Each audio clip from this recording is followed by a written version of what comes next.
what's up, everybody? Welcome to another episode of Downtime with Downstar, episode 205. And today we're here with Jonathan Wooley from S3 Mag. What's up, guys? What's up, brother? How are you, man? Dude, I'm good. I'm good. Just dodging this hurricane over here. Yeah, what's going on? Nothing. Like literally, there's a light rain outside that I'm watching, but my daughter's school was canceled today, which I don't know why the hell they did that. I don't live on the coast, y'all. Yeah. Like I live in Georgia, not on the coast. Yeah. But yeah, they canceled my daughter's school, so we just kind of had a hangout day, more or less. I think your daughter even having school is the crazy thing, man. She's going still? Yeah, dude. You know Georgia don't care. We're in it to win it, dude. Bro. Here we're already thinking like, I don't think Christian's just ever gonna go back to school again. She's in. And honestly, I think that's why they probably canceled today, because they probably want to run a test run of if they have to shut it down and go digital. Because I'm like, are you serious, man? Like we got like 4 inches of rain. It's not that big of a deal. Yeah, you know what I mean? yeah. Like, but yeah, I mean, down south, at least all I can speak for is kind of rural Georgia where I am. Nobody cares. Yeah. It's kind of crazy because like nobody cares, and you'll fall back into like your daily role, you know, and then all of a sudden you'll find out, oh dang, my neighbor's got it, you know, or like people catch it and you're like, oh crap, man, maybe I should put the mask back on and get serious, you know? Yeah. But we're planning on going to the beach next week, so we'll see how that goes. I figure it's a big beach. We can stay away from people. Hell yeah, dude. I seen you just learned how to wake surf? I never even heard of that. Yes, that's dude. sick. Have you not heard of that? No. Really? Yeah. Yeah, dude. Yeah. Well, I thought everybody had heard of it. I thought I was late to the party, but basically, if you haven't heard of it, you know, you get a wakeboard boat or like a wake surf boat, a Malibu or whatever. You run them at like 10 miles an hour, and dude, my cousin's got this sick boat, and so you can direct the wake to the left or the right, and you can do everything you want to do, and you run at about 10 miles an hour, so it's low speed, and then you sit in, 5 feet behind the boat, and you just catch that wake, and then once you get it, you can just stay right there. You can drop the rope altogether and cruise. Really? Dude. It's freaking awesome. Wow. Dude. It is a lot of it's super addicting. Like, and I've skateboarded and stuff like that my whole life, so getting up on that was a lot of times that's the hard part for people, because it's really hard to explain to somebody that hasn't been around board sports to do, but man, getting up wasn't really a problem. It was like kind of chasing the wave and staying on top of it, and then once you figured that out, dude, it was on. It's dude fun. That's sick, bro. I always thought that since I was I skated a lot, that would transition over into snowboarding. But the first time I ever did snowboarding, I was like, get these boots off me. What the hell? Yeah, dude. Snowboarding's fun. I'm not that. I mean, I'm from the South, so we got like North Carolina. It's mostly ice, and it's all fun games till you catch an edge. Yeah. You face plant hard, but yeah, dude, it's fun, dude. The funny thing is, I don't know if you know about this guy. There's a dude named Austin Keene. Mm-hmm. Total badass. Can I say badass on this podcast? You can say whatever the fuck you want to say. Thank you. That's now I know where the ceiling is. All right. Yeah, dude. So Austin Keene is like a badass. He's like the Forsberg of like wake surfing and all that or whatever. And he's dreaded. And like we look very similar. Yeah. So like I already catch that all the time. People are like, I'll go to like Harlow's school and the kids are like, dude, are you Austin Keene? I'm like, no. Like, I'll go to car events, and people are like, bro, are you Austin Keene? And I'm like, no, but I get that a lot. Really? Like, because I was looking on his Instagram. I was like, holy shit, he was just in France like 2 days ago, and now you're here at Grid Life or whatever. Yeah, dude. So yeah, man, it's pretty I think cool. if you had maybe sunglasses or something, you could get away with it. That's what the guy was saying at Grid Life. He was like, bro, you've got the same sunglasses as this man. I was like, I don't know. Great minds think alike. Hey, well, you got the look, dude. That's the Magnus Walker got the look. Yeah. And then they were just showing me, my guys were just showing me another show on like Discovery or something. Some dudes, I don't know, like in Alabama or something. They just have like hella cars and they're just It's one of those car shows where they just do like random car shit, and then some old Yes. dude with dreads too. Yes, there is like a dread alliance. So anytime anybody does anything cool with dreads, like people tell me about it all the There you time, go. like and so yeah, I've heard about that. I think it's on Netflix or something Yeah, because I've seen like the little yeah. profile pic. I just hadn't clicked on it. But yeah, Magnus is funny too because dude, that dude is cool as Hmm. crap. And I happen to be super into old Porsches. Oh, sh- You know, oh, there you and go, have right been there. my whole life. Yeah, yeah, dude. Like, I mean, I've grown up around these things, like, so when I was a little kid, my dad was, whatever, very involved in the Porsche club, racing old Porsches and stuff like that. So that was like our Sunday football, like most families were watching football. That's what we were doing. So I've grown up around it. Just so happened, I guess we're cut from the same cloth, me and Magnus, so I started doing, like, dreads don't happen overnight, man. Like I've been working on this for like the better part of it, vast better part of a decade, Wow. and then yeah, you hear about Magnus and you're like, son of a bitch, his dreads are longer. Damn, like so yeah, dude. But whatever. Oh man. So how? What made you even decide to go with the dreads? I don't know. I'm just a freaking rebel. I love it. No, I'm not. I'm not a rebel. I just don't fit in. It was pretty much like I was going to Hawaii a lot. This was all right. So 2010, 11, 12, 13, that era, right before my little girl was born, pretty much. My mom is retired from Delta, so me getting to Hawaii was not really much of a cost, And so basically, I had a valet job on the weekends, and when I made $100, I'd roll it Yeah. up, I'd throw it in a backpack. When that backpack would get kind of full, I'd be like, "Oh snap!" and we'd go to Yeah. Hawaii. And so it was, I mean, it's easier for you. You're in California, but like from Georgia, man, it's a long flight, and so, but we were still going 3 times a year or so. Started making friends and whatnot. Got, obviously heavy into reggae and that whole kind of thing. Like, that's the thing about Hawaii is like, it's the culture. Like, yes, the beaches, the mountains, love it. But like, it's the culture that kept me coming back. Um, and ended up going to see a band called Soja, Soja. Check them out. And I was a big fan of that band already, and went out there. Kind of long story short, my wife was in a car accident, a bad one, broke her pelvis Shit. and stuff like that. Yeah, it was bad, and so she couldn't walk for 3 months. And then basically Soja was about 5 months after that wreck in Kauai where we were going, and so that was like the target. I was like, boom, we're doing it. Like that's the date. Go to therapy. We're gonna figure it out. And so she got that was like the mission to get better. To work harder to get her muscles back, basically, because she was bedridden for three Wow. months. Uh, yeah, and it was right after we got married, dude. It was a stress. But anyway, we made it. We went to Soja. There's something about like the music in the jungle, and it just kind of hit me, and I was like, I'm not gonna cut my damn hair for a minute, And Wow. then it was like, I'm doing dreads, and my wife is a princess. Like she is not what you would expect me to be. She's a Southern belle. You know what I Yeah. mean? To pull, I don't know how. I guess opposites attract. Um, but her whole thing was like, I'm not even gonna argue with Yeah. you because you're not gonna do it. I'm not gonna, Yeah. like you're not gonna. I'm not gonna waste my time arguing with you. And I was like, okay, all right then. So I just quietly didn't cut my hair for 2.5 years and got it long enough Wow. because yeah, I mean, dread lessons, like, I used to just buzz my head. So, like, you have to get it long enough because when you dread it, it cinches back up, And so I didn't want, like, little nubby things. So, like, grew it out for 2.5 years. In that 2.5 years, my daughter was born, and I was finally like, it was like a couple months after she was born. I was like, all right, I'm going to do it. I'll Sick. probably cut it off. But I've come this far. I've got to prove them wrong. I'm going to do it. And so I did it. And then it was like, well, let me just rock this for like a minute, And now it's become synonymous with Yeah. me and Esther and everything. Now I can't.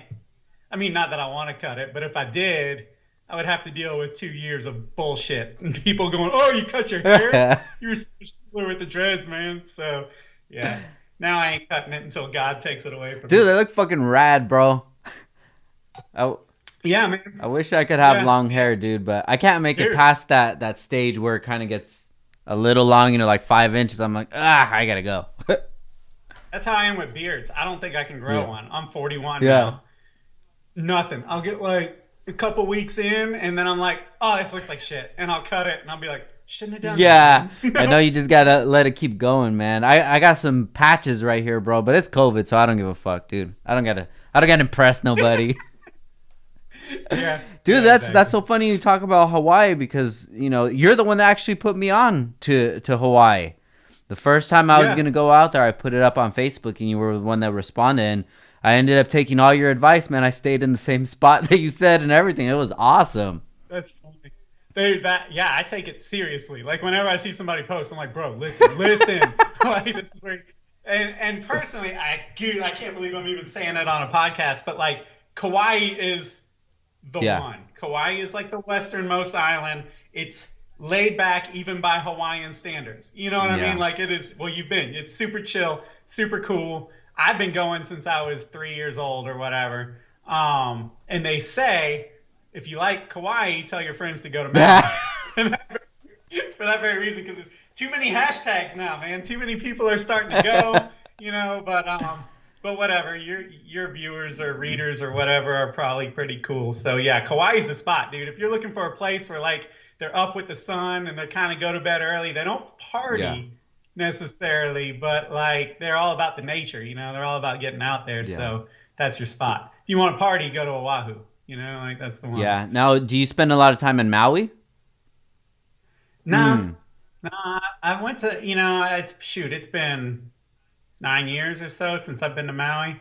Maui's dope, but there's something about Kauai that changes your whole heartbeat. You know what I yeah. mean? Like everything slows down. And so, like last time I went, I was in Kauai for like 10 days and then went to Maui. And I was like, shit. I was just like, God damn high rises, because they got the taller, but in Kauai, they don't build anything tall, and then you go to Maui, it's a little bit more touristy. Yeah. It's dope. I mean, there are sick things to see in Maui.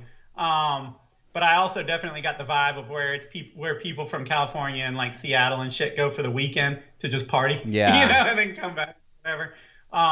That's just not really my thing when I go out there. I'm not going out there to party. I'm going out there to like refocus. You know what I Yeah, mean? no, It's just different. definitely, man. Disconnect, and that's what I loved about Kauai is that it was just very country, and it just felt like I liked it that everything closed down early. That there's a grocery store, you cook your own Yeah, food, and it kind of feels like okay, this is home for a little while, and it was a great experience. yeah. Well, yeah, dude. And the thing is, by the time the sun goes down and you chill out and have a dinner or whatever, you're tired, Yeah, dude, because you've been doing stuff. You know what I mean? Like your body's just tired. Like you're not looking for parties necessarily. Now, having said that, there's stuff to do, but like it's like bonfires. yeah. It's not like bars. It's just different, man. It's Yeah, I cool. guess the Very. older that you get, the your idea of what fun is definitely changes. And life Yeah, life for us is just so busy all the time. What fun is to just yeah, like not have to do anything. yeah, yeah. Pretty Yeah, much. hell yeah, man. And Yeah. I have a buddy out in Maui too. My buddy Jordan. The first time that we ever went over there, I was just posting up, and then he hit me up, just a follower of Downstar, and he's like, "Hey man, if you want to go ziplining, let me know." I'm like, "Hell yeah, dude!" So ever since we've been going there, we get to zip line for free and got free weed and stuff. It's so sick, dude. Dude, yeah, that's funny, man. Like Kauai's got a drag strip of it being Yeah, like the yeah. Oh, smallest really? island. Oh Yes, they have a shit. drag strip, and it's super like you would expect, super laid back. Like I mean, like there was this little Hawaiian girl running, 15-second quarter miles in a Civic or whatever, and she'd roll by, and it's funny because the word of the magazine spreads fast there. You know what I mean? Like everybody's connected on that Yeah, island. So like I had walked into a surf shop and started talking to some people, and a lady that worked there was like, "Oh my gosh, my son goes to the Kauai college, and my son and his brother, both her yeah. sons or whatever, they're in the automotive school, and you should go say hi to them." And I was like, "All right." So I drove up to the college and like kind of went and met all those No. guys and handed out magazines. And so next thing you know, like they all kind of know you and you kind of know them. And so they're like, "You should come to the drag strip. We're doing the first event." So you go out there and they're running 15s or whatever, but they're like, "I'm getting better." It's so fun, dude, because I'm in kind of the greater Atlanta area, and it's so full. It's so saturated that sometimes you lose sight of like why you even do it, you know? And Mm. it's for them, it's about fun. Yeah, they want to go faster, but it's not about being the fastest. Like a buddy of mine that lives over there in Nalu, it is, the girl that works at the surf shop, it's her son, and he's got a little Ford Festiva, not Fiesta, Festiva, the Yeah. tiny shoebox, early 90s, with some Mazda swap that he turbocharged in his own drive. And he's running like 11th. No Like, I shit. don't know why. Dude, yes, they Whoa. like get it done. But they're like the coolest dudes ever, man. Like it's just a different vibe. And the reason he has that car is it was his grandfather's car. You know what I mean? Yeah.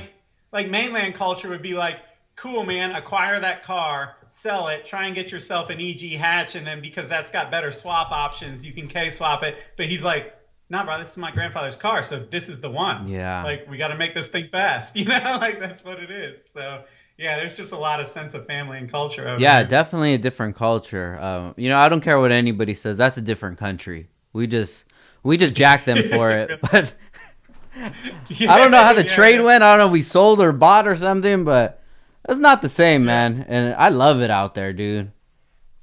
Yeah. The funny thing is they all want to go to Yeah, California. for what? Don't. I talk to the dudes that are like 22 or whatever over there, and they're like, man, I just want to go to San Diego. And I'm like, bro, stay where you're at. I was like, just trust me. You're in And, freaking and Paris. that's funny because I'm in California and I want to go to Georgia. Yeah. So, oh, well, yeah.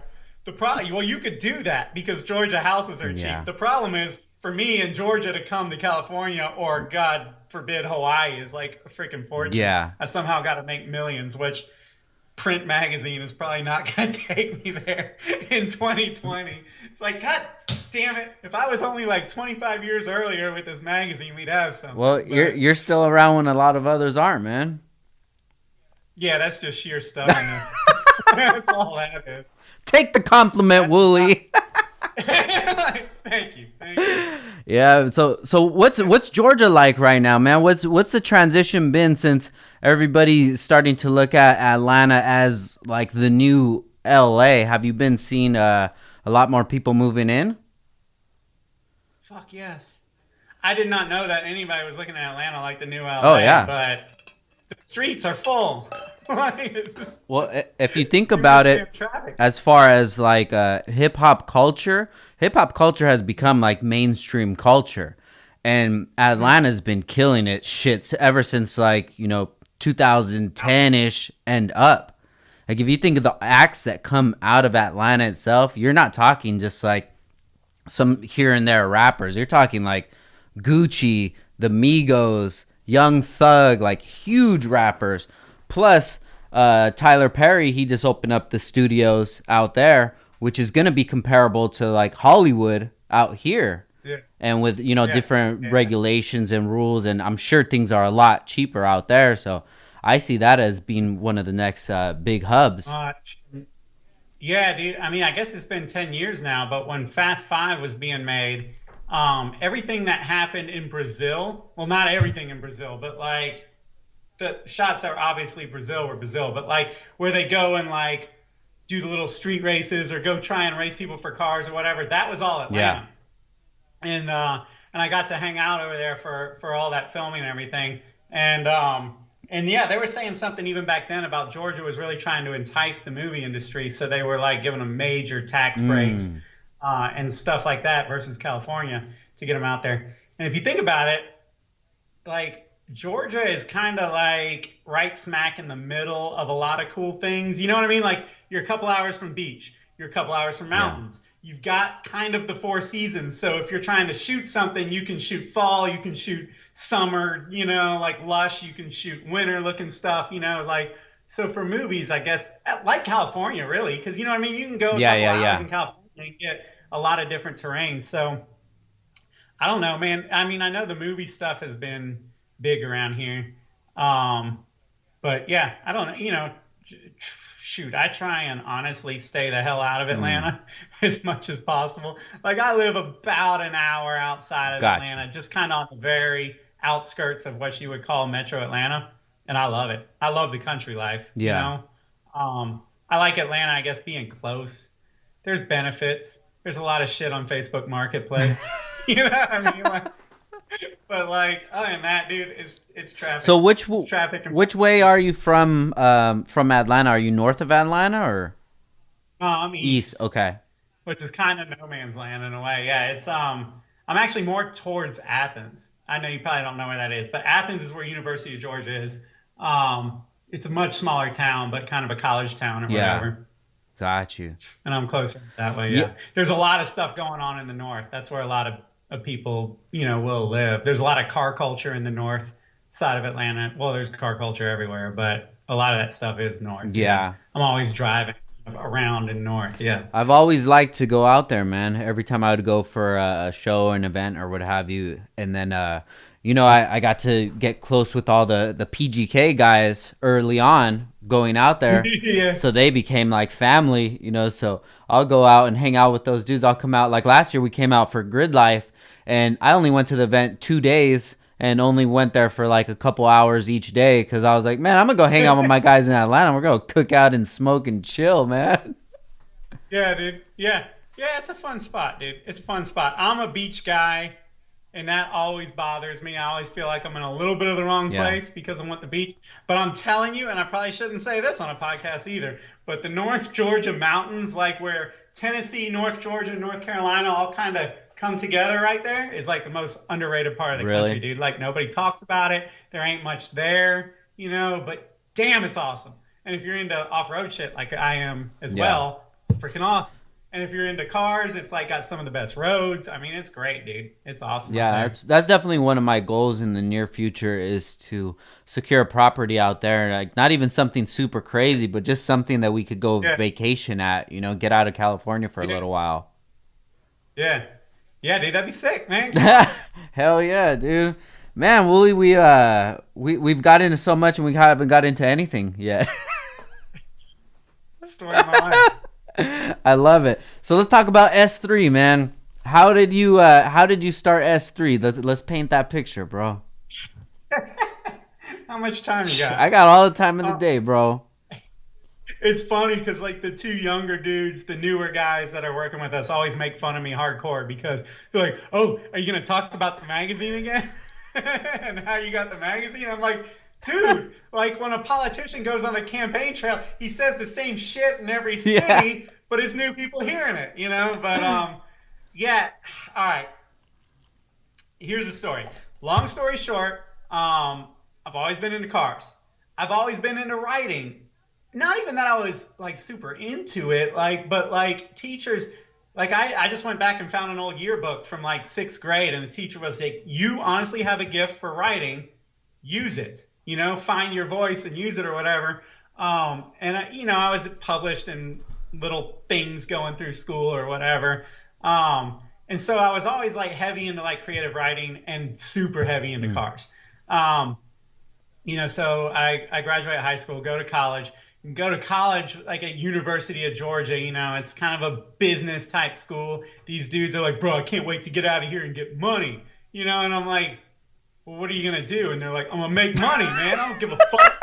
And I'm like, I was kind of the emo kid before emo. Yeah. You know what I mean? This was like the pop punk days, but I was like, man, like it's got to mean something. And they were like, okay, nerd. Yeah. And it was like, all right. So I kind of floundered my way through college. I ended up really being into psychology. People don't know that, but I majored in psychology, which if you read the magazine, I didn't realize this until like the last year or so, but it's pretty apparent because a lot of times we're not even talking about cars. We're talking about where people are Yeah, at in life definitely. and their struggles and stuff like that.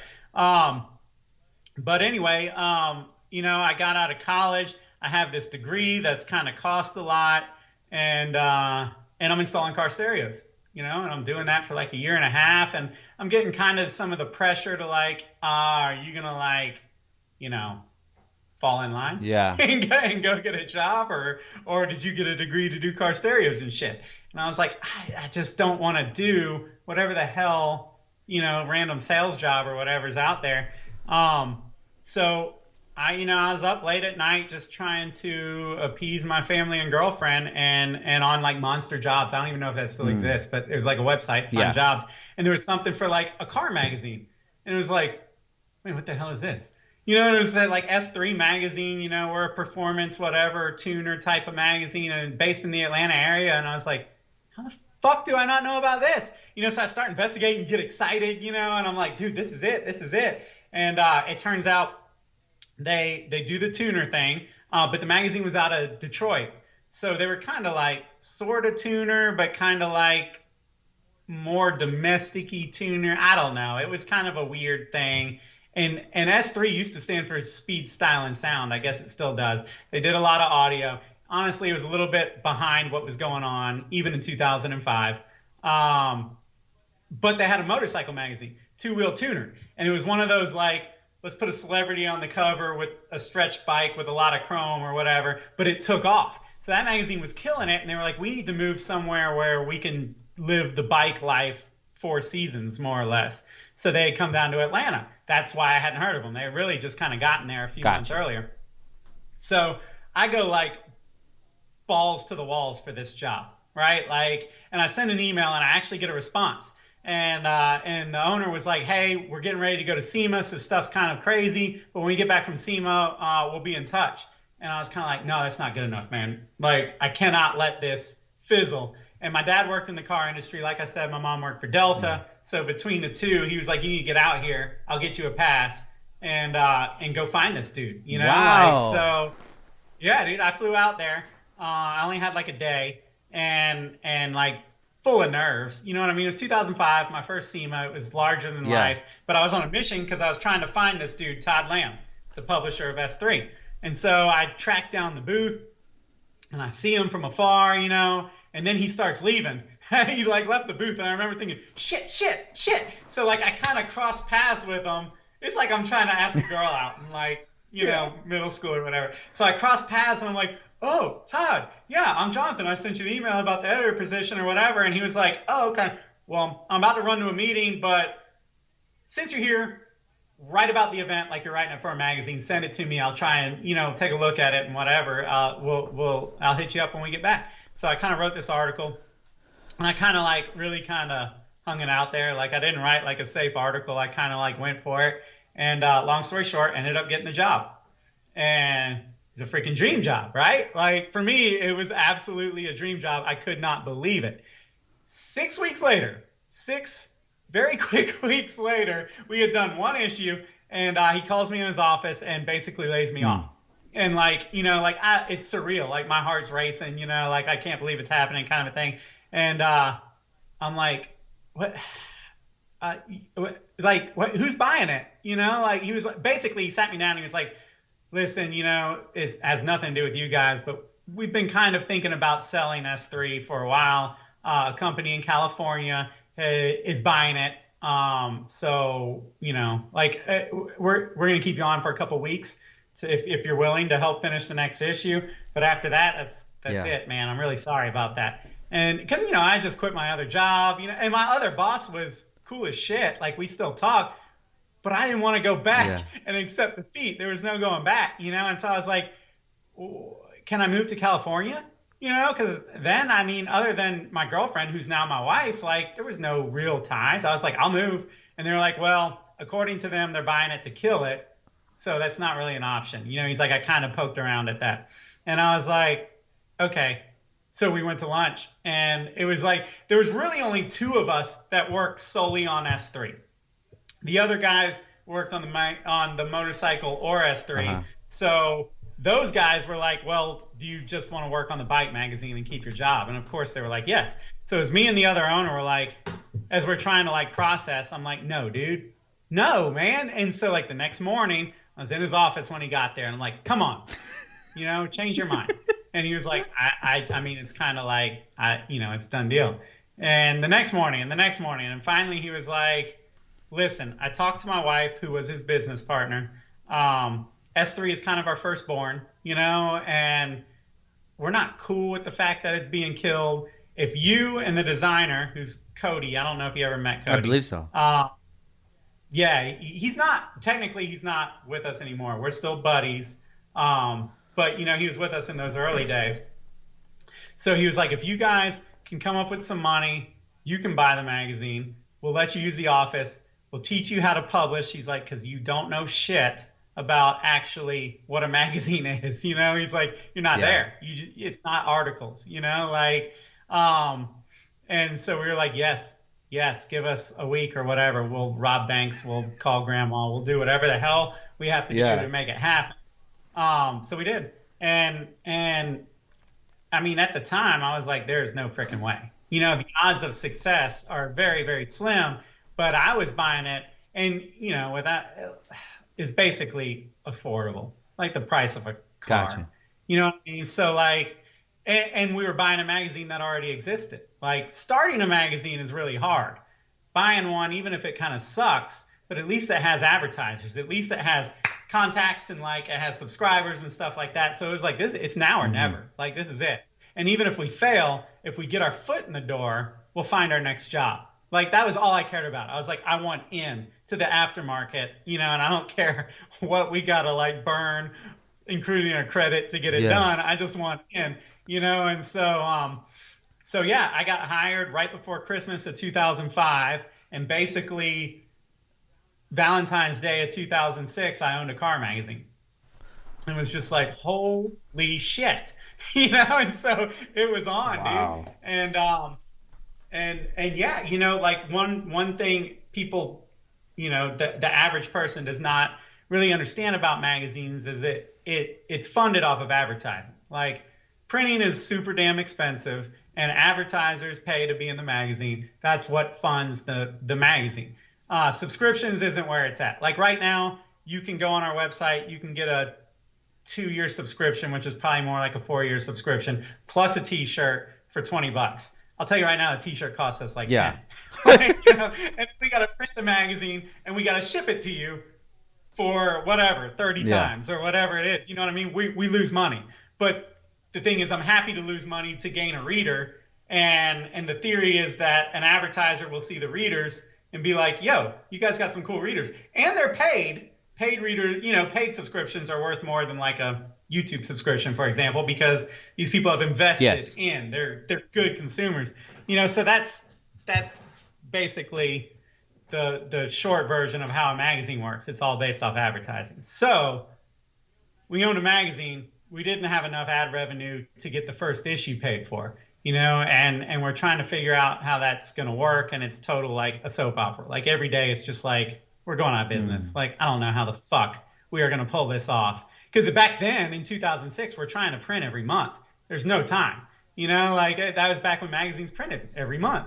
Um, and so Mike, who you Hmm. know, for those of you listening that don't know, Mike Sanders is our ad guy. He is now the other half owner of S3. So I own half, he owns Very half. cool. Uh, but back then, he was basically, when I was in college, he was in high school. We both had eclipses, and we all kind of hung out a little bit in parking lots.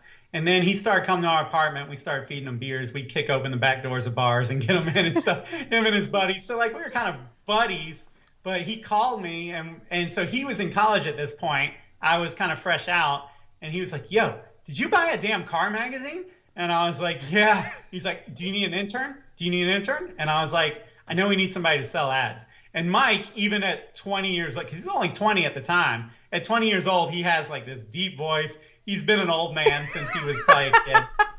Like he's always been responsible and mature. And so he started selling ads, dude. He started calling these people up, marketing. And even back then, before the economy crashed, marketing directors were like intimidating older dudes that brought in good salaries and stuff like that.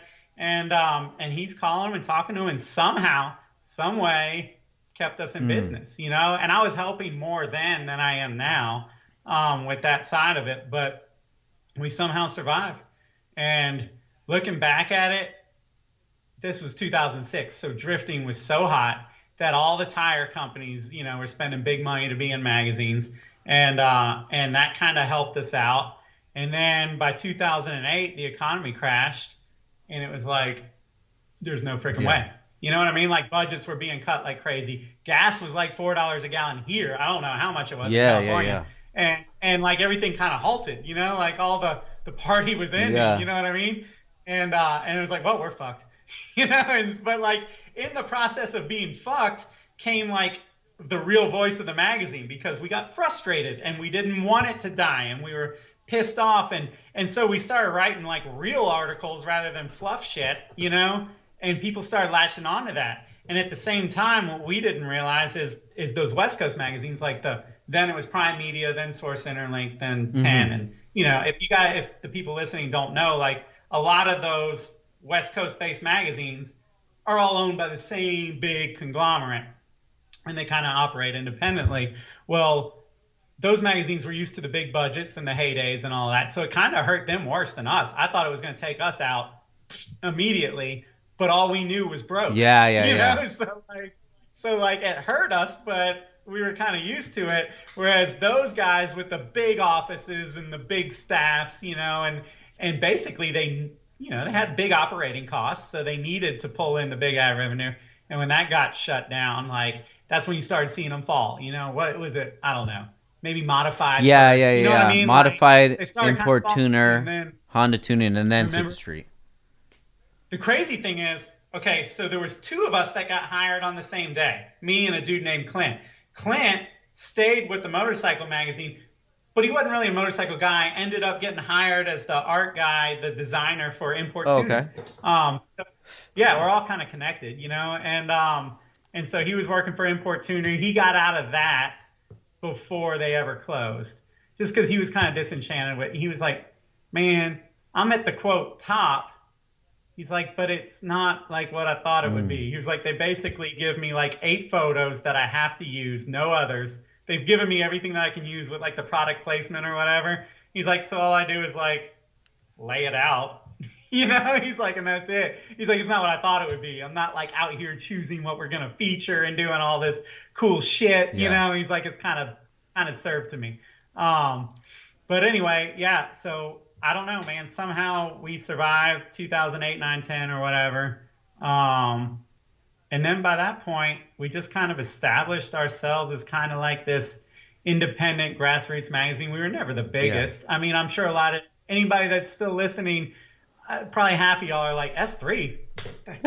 Yeah. We've never been the biggest, like, especially if you live out there on the West Coast, because it's freaking Super Street and it's those guys. But we had we were a national magazine, but we were kind of strong in the Southeast. We were after all of that, going through the 2008 thing, we became very punk rock and very like, I don't give a shit. If 3 people read this magazine, if they're cool, I'm in it. Like I'm not quitting, and we stayed like that. And we became kind of the underdog magazine. Like there became kind of a resentment for like the top tier builds, what I mean? The ones that are like, oh, this guy's popular, so he works with these brands, and there's already a cover waiting for him before he even built the car, like the dollar bills and all that kind of stuff. We were like, man, fuck that. And so we were just very raw, like Honda, Nissan, dope shit, people working in their garage on their cars late at night. We were kind of the magazine for that guy.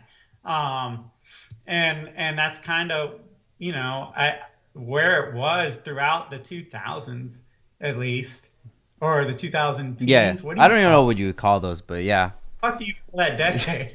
I don't know. And then as we got into like the later 2000 teens, to where we are now, it's become kind of like this generational thing is how I describe it now, because I don't know what label. Back when, even in 2010, there was a freaking label. Like, are you like a Honda boy? Are you a tuner? Are you JDM? Like, are you for Mustangs or fuck Mustangs? It was very much like, you were either them or them kind of a thing. And now it's like, well, shit, as we've all kind of gone into our 30s, or like now I'm in my early 40s, and it's like, I just like fucking cars. Like I always have.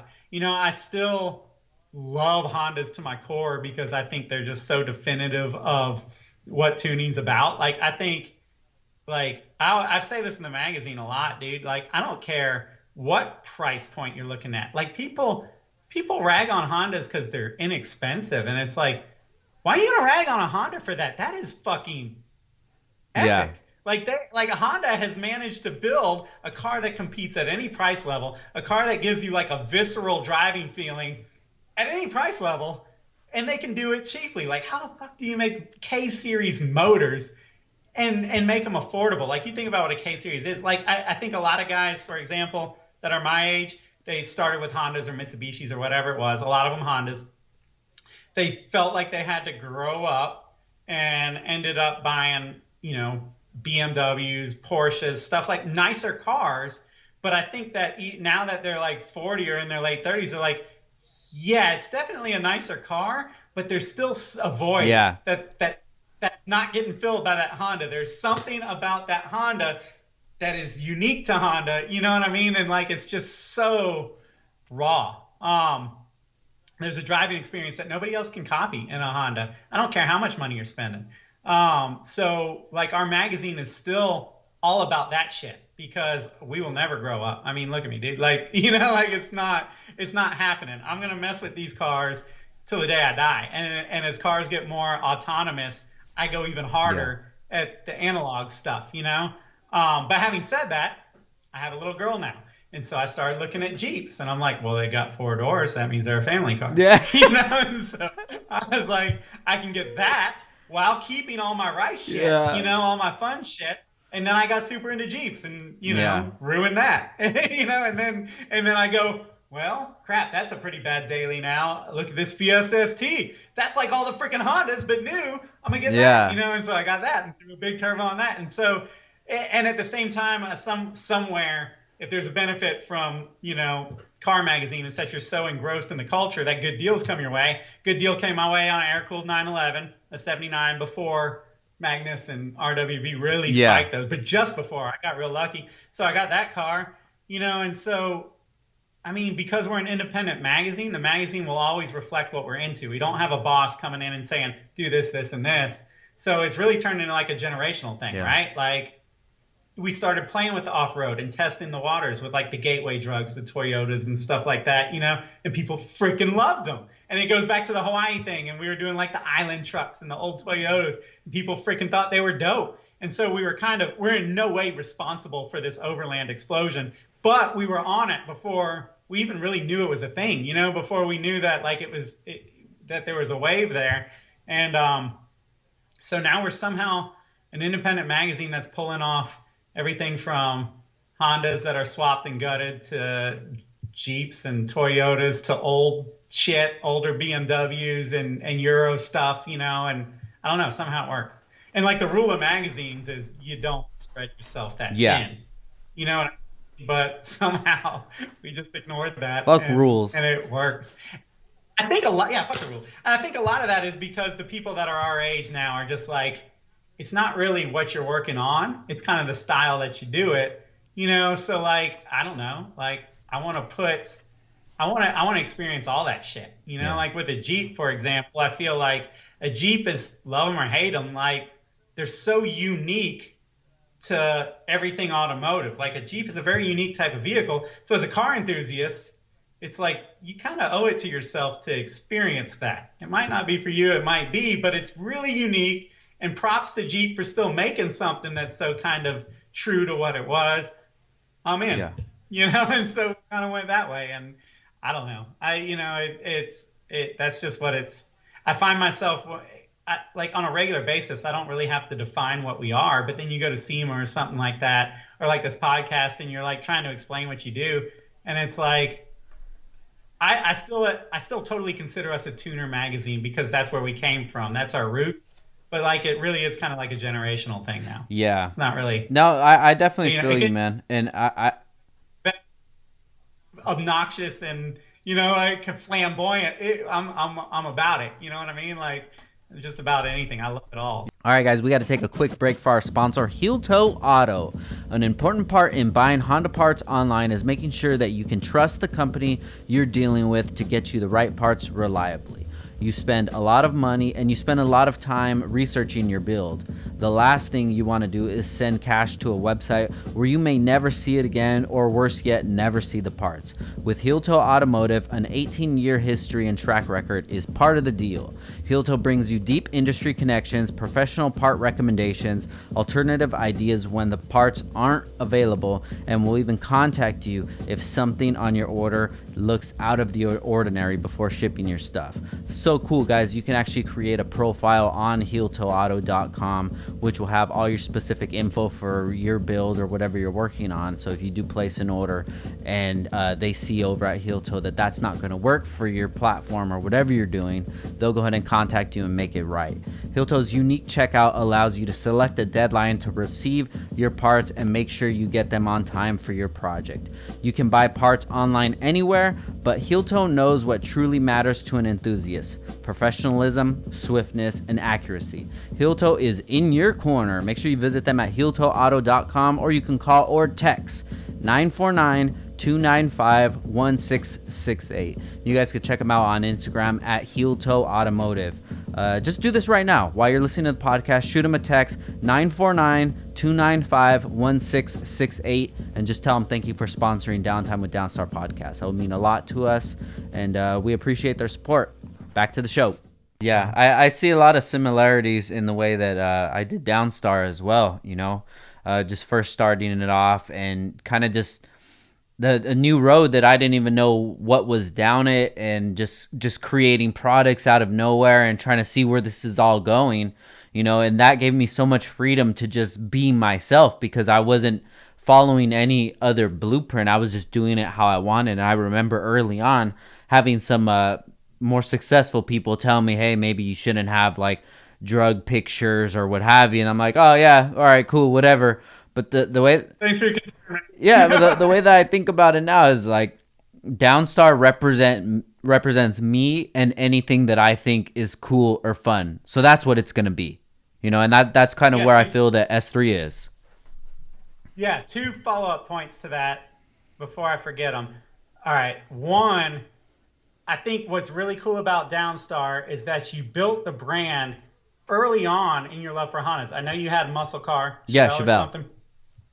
And then you got into Hondas, and boom, Downstar was right there. I think that's crucially important, and that's part of why I'm into all cars, because especially, you know, what am I, like 15 years into like a car magazine now, like you will get burnt. You know what I mean? Like, and the way I don't get burnt is I love it all. Like, I love to go out there. You know, when I found off-roading, it was like a surge, man. It was like, holy shit, this is freaking cool. And it brings all of the feelings back that you had for Hondas when you first got into Hondas, because everything is awesome. And you're just like, oh my gosh, this is so freaking cool, because you're learning stuff again. You know, your brain is stimulated. So I think that's super dope that you started Downstar when like your brain was like really stimulated with all this new, like, what is this import shit? It's awesome. Yeah. Like, it's like toys, you know, and it's like these rowdy little things, you know. And the other thing is, yes, brands these days have totally changed since I feel like a dinosaur, and I'm not, right? You know, like I've only been doing this for 15 years, but I feel like an old guy because I've watched things change. Now a brand is like, Downstar follows you through your life. And like whatever you're into or are going to get into is where Downstar's going to go. If you pick up Ultimate Frisbee tomorrow, there will be Downstar Frisbees. Like, like, you know what I mean? Like, and that's just the way that brands have become, and people kind of latch on to the mentality of a brand, I guess, or I don't know. Like there's, you know what I mean? Like there's a connection. It's not, I mean, you sell bolts. Yeah. You know what I mean? Like people aren't connected to the bolts. They're connected to like you and your personality and what you do for the culture, and even these podcasts and all this kind of stuff, and like they feel a way about it, and that's why they buy the bolts. So I don't know, man. It's a really weird thing, and that's all the internet. That's all social media has allowed, like all these walls to come down on what a brand is, man. I mean, you know, the first one was, I guess, Fat Lace. Fat Lace was the first one where I was like, or even DTA, you know, or Rogue Status. I was like, what the fuck is going on here? Like these guys are doing literally whatever the fuck they want. He's modding an S14. He's making bicycle gloves. Yeah. Like, what the fuck? You know, but it works. It just, I don't know. It's the great thing about, you know, there's a lot of shitty things about the internet. One of the great things is it gives us freedom, you know, to do that kind of stuff. I think people just, you know, overcomplicate things and business and demographics and business names and things like that. But I mean, if you have a product to offer and people think it's cool, like that's really all you need. And then if you get to that point where your actual brand becomes cool, people like the logo or what it represents, why can't you just dive into anything else? That's the way that I thought about it. Like, you know, I have a water bottle. I wish this water bottle was a Downstar water bottle. I'm sure so many other people that have water bottles. Yeah, exactly. See, would wish that they Yep. had a Downstar one instead of like a Target brand or something, because Yeah. this represents who I am. Everything that I have, everything that I wear, everything that I buy, drive, this represents who I am. I know that that's how people think. So me as a business owner, I'm going to be okay, well, if that's the kind of stuff that you want, we're going to make Downstar clothes or Downstar whatever, you know? And we're going to be having a baby in February, and Yeah. thank you, brother. I appreciate it, man. And I'm going to make a Downstar line of baby clothes. Like, why not? I don't have anybody to answer to. I don't have anybody to ask. And that's kind of the beautiful thing of just being a grassroots company, you know, such as yourself, man. You know, one thing that I wanted to get into, which was kind of where we first started connecting, was when you guys did that Skunk 2 ad. So Yeah. I remember you guys did the Skunk 2. I think it was a couple, if I'm not mistaken, kind of on the way more edgy side of things. Yeah. And I was just like, Yeah. you know what? I would never, ever see this kind of article in any magazine. But it's in this one. This is crazy, man. But this is exciting. So tell me about like making those sort of decisions, and if there was any kickback to it. I mean, dude, there was a time, and this is no knock against Skunk 2 now, but there was a time in like 2011 where there was just a really sweet spot. They had a really cool staff. They had Aaron Bach, Joe Schneider, you know, like a bunch of these dudes. And I don't know, man, we came to California a couple times and hung out with them and just kicked it. You know what I mean? Just partied with them and hung out at their house and stuff and had a great time. And it just spawned shit, you know, it just spawned ideas. And yeah, they were running ads with us that were like definitely the parental advisory version of what they were running like Super Street. Like, what there was one, the one that stands out was the dude. He looked kind of Hawaiian. Yeah. I don't think he was. I don't know what he was. But he was like this big dude. He had like little pasties over his nipples, no shirt on, and he was just like giving two fingers. And I think these said like haters gonna hate or something, or maybe the ad said haters gonna hate. I don't know. But he I had just this saw big it. wig and this big grin, and he just like we are like, fuck yes, we'll run it. And then there was one where at the time Skunk 2 was getting pissy because people were ripping off their whatever Yeah. their shit. And so they made an ad just in huge letters that said fuck biters. Yeah. And we're like, yep, we'll run it. And they were like, yes, we knew you would. Super Street wouldn't run this shit. And we're like, dude, we're in. But I don't know, man. That's just the way, you know, it was probably to our detriment. You know what I mean? Like, I know we ran a lot of people off with our bullshit. You think so? As far as advertisers. Oh, as far as advertisers, maybe. There's some advertisers that just couldn't take the joke. You know, there's always going to be the people that are like, it's too edgy. Yeah. And our thing was like, the culture's edgy. Yeah. Yeah. Like, you're trying to market to this group. This is what this group is. This is like, you know, we always tried to be like the 90s skater magazine or whatever, you know, like we're not polished. It's not what it is. That's not the reality. But, you know, back then we had the guys, well, you were one of them with your eating noodles or ramen and counting money, and there's like a gun in the back. Yeah. I can't remember the details. But like, dude, I swear to God, these ads did so much more than maybe sell some parts. Like, there are people right now that are 30 that were like, holy shit, that's like why I got into cars. Like, I was 18 at the time or whatever, and I saw that and I was just like you know, because it was the culture that was just like skateboarding. Yeah. It's the culture that it brings people in. The skateboard or the car, it's just the ticket in. Like, nobody cares. Like, great, you got a car, cool. I mean, good for you, but like, you know what I mean? Like that's not what it's about, the whole camaraderie and the culture or whatever. So, yeah, I don't know. I mean, like, I deal with that a lot today, you know, with print, basically, in 2020, you know, fighting with the internet and all that kind of shit. And it's just like, man, it's not that print doesn't work. It's that y'all are making pussy ads. Yeah. Like, you know what I mean? Like, man up, make a goddamn ad that people remember, and they'll remember it. You know what I mean? You can't. I don't know. We somehow fell into we're in a thing right now, and it's been like whatever 8 years. Where like everything's got to be clean, super clean. Let's just make a clean ad. Let's do this clean. I'm like, fuck clean. You know? You mean as far as advertisers wise? as far as overall Got design, you. overall branding, overall everything is very clean. Like the whatever the Instagram pages with the most followers are Yeah. clean this, clean that, clean designs, and it's just I don't know. I mean, that's cool. It is cool, but it's not the way everything has to be. When everything goes that way, it gets diluted. You forget what's what and who's who, and this just ads in a magazine, or it's just logos on a shirt. You know what I mean? I think it's cool that everybody's stand out. Like again, not to just pat you on the back because I'm doing a podcast with you, but like Downstar is Downstar. Like it's not a ripoff of anything else. It doesn't really look like anything else. It doesn't go against the trends or with the trends. It's just kind of what it Yeah. is. You know what I mean? Like you got your own kind of look going. I think that's kind of the way I like that kind of stuff better personally. Yeah, no, me too, man. And I really wish that people would open up a little more. I know a lot of people in the community very personally, and I kind of think like, man, if you would show a little more of your real self to the public, maybe you would do better. But I'm sure Yeah. them looking at me and seeing some of those ads that I did in the past or some of my content or whatever, I'm sure that they think of it in a certain way. But at the end of the day, I'm still happy doing what I like to do. I could print whatever I want. I can make whatever I want. And that's like ultimate freedom. And then having people that actually like it and then subscribe to what we're doing, or, even the whole podcast stuff.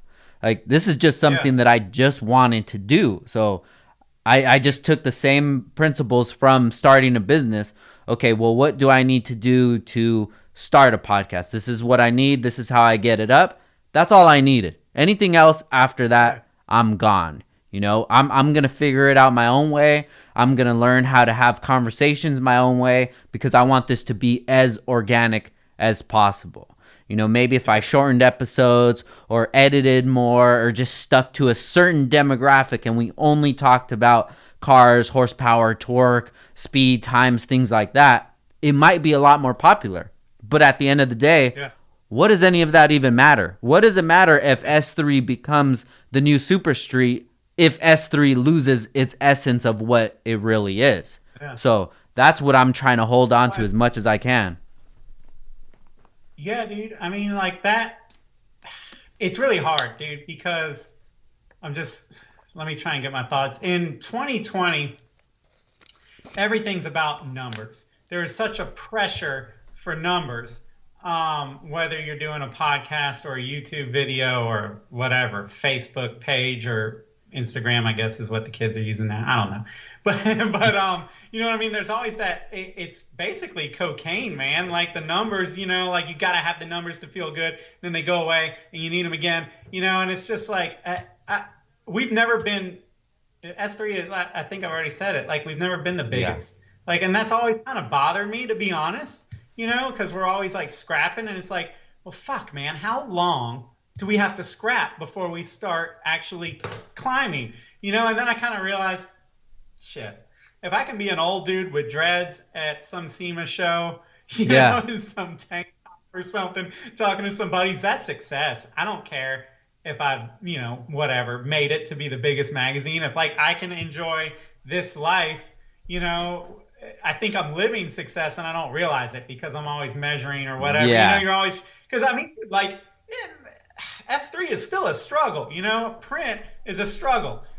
It used to be we were fighting, Modified and Super Street and all these dudes who are always bigger. And now it's freaking Hoonigan Yeah. and Tona. And these guys are just giant on YouTube. And we're always this scrappy little magazine or whatever. But like, I think when you look back on it, you're gonna be like, dude, it was fucking success. Like these are the days of our lives. We were having a fucking blast. So I don't know, man. You just gotta do what the hell makes you happy, Yeah. man. That's what it's kind of what it's all about. Last spring, I don't know if you even know, but we got that deal with a company called Motivicity, who is really big but very behind the scenes. They sell, well, let me explain. They sell parts, aftermarket parts to the shops. So when somebody takes their car to the shop and they're like, we can do this, this, and this, and then get your car on the dyno, they basically call Motivicity or Turn 14 and get the parts from them. Well, last year I'm trying to like tell this in chronological order. Basically, there's no more Motivicity because they got bought by Turn Mm-hmm. 14, their biggest competitor. But last year there was still a Motivicity, and the CEO of Motivicity was always kind of a mentor of S3 and a fan of S3, I guess, and supported us and stuff like that. And he was like, dude, what I freaking love about you guys are your fucking punk rock. Like it doesn't matter whether there's 1,000 people that subscribe to your magazine or whether there's 100,000, you're gonna do what the fuck you're gonna do. He's like, I love it, dude. It's just as a CEO, as a guy that has to deal with everybody's bullshit in this aftermarket and all the sales pitches, like it's just so freaking cool because that's what it's kind of about. Yeah. And we ended up doing a huge deal with him, dude. Like basically last year, long story short, we built a Type R with Motivicity. We drove it across the country like 3 times, put it in different events, and did video and all that shit. And at the end of the year, we had to sell it for $1 to Motivicity, where it was going to stay in there. They've got a garage and one concourse in Detroit, which is like a country club with a racetrack. Super Street also did it with an Evo. Gotcha. And so we were like, I'm not hanging Super Street out there, but he was like, dude, I could tell that this really became your year. You really made this a part of who y'all were. For Super Street, it was a contract that they were fulfilling, or whatever. So he's like, and I was like, well, you could give us the Type R and Super Street Evo next year. And he's like, that's bull. He's like, but I guess we'll talk. And so we were on the verge of that. Like this year he had said, this was before Corona and before they got bought. He said, hey, yo, send me like a deck, a proposal to get the Evo and the Type R back, and then you guys can just go balls to the walls with them this year, And we were working on that, and then Motivicity got bought, and the whole thing kind of went silent. Yeah. And I was like, damn, did I piss this dude off? Like, I hope not, and then turns out they had gotten bought. And then he hit me up a couple months ago and was like, yo, I put in a word for you. If you want the Evo and the Type R, it's basically 2 for 1, And he was like, but you got to come get them from Detroit. It's on you, and I got to know soon. And Mike ended up buying it. I called Mike, and I was like, listen, somebody's doing this because we're not going to say no because he stuck his neck out for us. And this is like, we're basically getting a free Evo if we get the Type R, and I was like, so one of us are doing it. If I do it, the money's coming from S3 one way or another.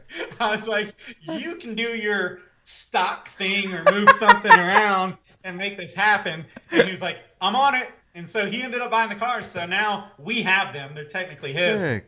But yeah, we got both of those cars back, which is a long, pointless story. I don't know why I told Dude, it. 2 for 1, that's a fucking deal, bro.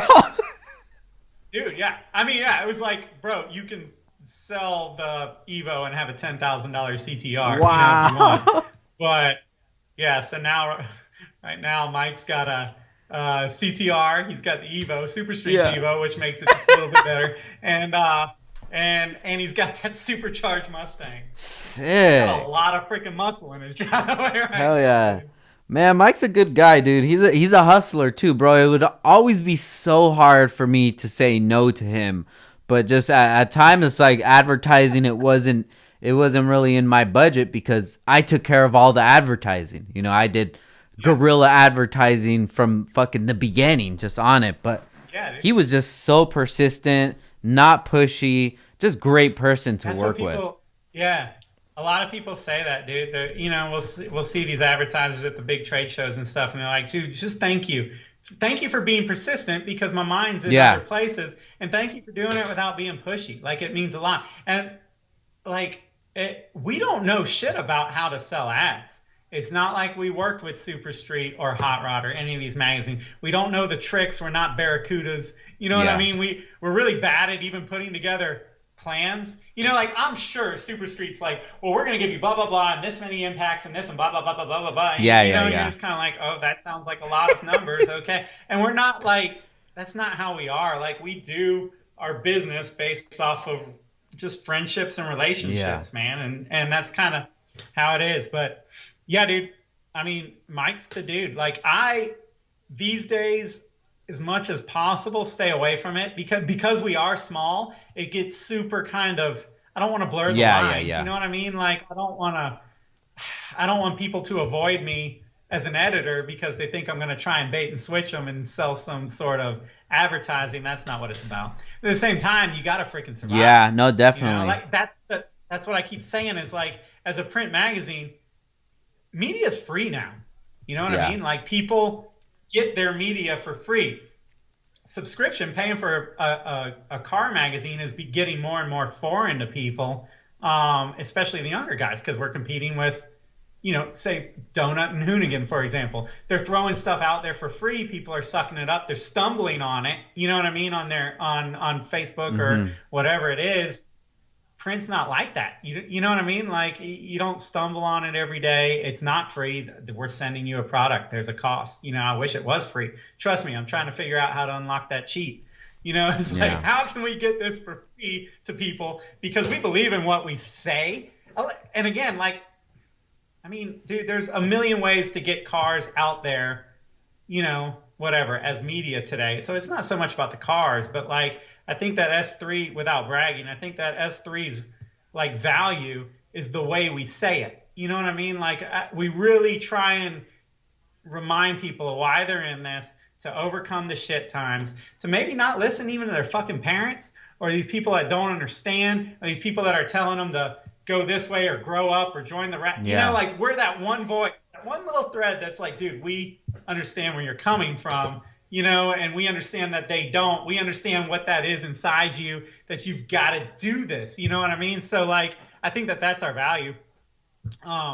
It's just really hard to compete with free when you have a cost associated with it. What's up, guys? It's me again. We got to pay some more bills.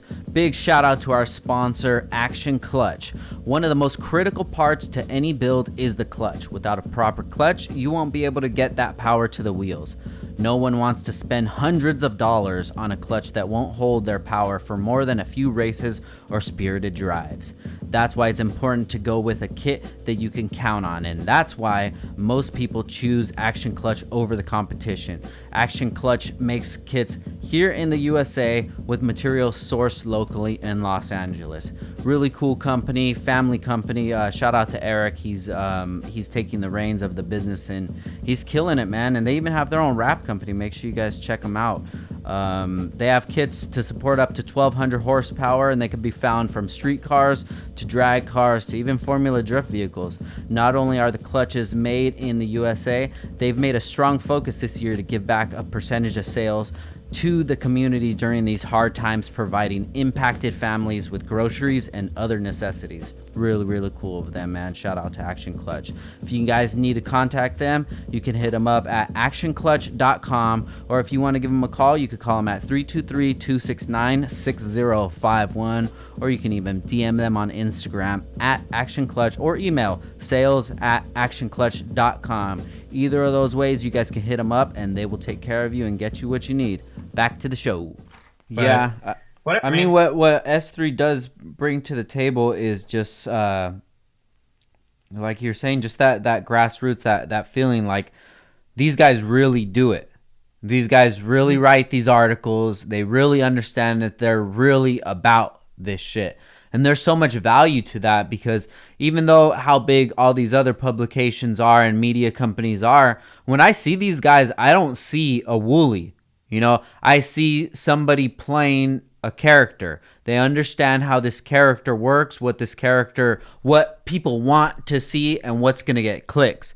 But if it came down to like, down to the end, like, yo, guys, we got to go do something. Are you going to pick them or are you going to pick them? They're like, no, I'm going to pick these guys because these guys are really the ones who I want to just sit down with and have a fucking beer. Maybe these guys are the ones I'll take a picture with to get some likes or something. But like, you guys bring such a, like you say, the punk rock feeling of it, dude. Like, don't ever lose that. And that's what I try to Well, hold on like, to forever, dude, like the Hoonigan dudes are rad. Like Danger Dan is rad. Like Nads is like my idol as far as like a career goes. You know what I mean? Actually, more than a career. He's just my Yeah. idol. Like he's just an awesome. Nads is He's an dope. awesome dude. But like, there's different kinds of media, and like just because there's that does not mean that there's not a place. You've got feel good media, where you watch shit and it's freaking awesome and it's high energy and it's burnouts or whatever. Yeah, yeah, And yeah. it's highly shared and stuff like that. You got like us, which is kind of like the, I don't know, we try and kind of hit on a personal level, media or whatever, and we try and inspire. We try and get you to finish the bill. We try and say, fuck the system, and fuck all this. And like, you do you. We're trying to be that little voice that like, kind of like, Yeah. that reassures people. Then you have that slick media, like the Instagram type, just slick pages or whatever. And a lot of it's based around the brand and selling a shirt or whatever. Like there's different kinds. And it's all got a Yeah. place. You know what I mean? Like Nads actually had said something to me. It wasn't to me. It was actually, I don't know, to one of those freaking live things or whatever. But I was standing there with him and we were doing an interview and they're like, he was like, yo, people always say like support print. He's like, fuck that. Support good media.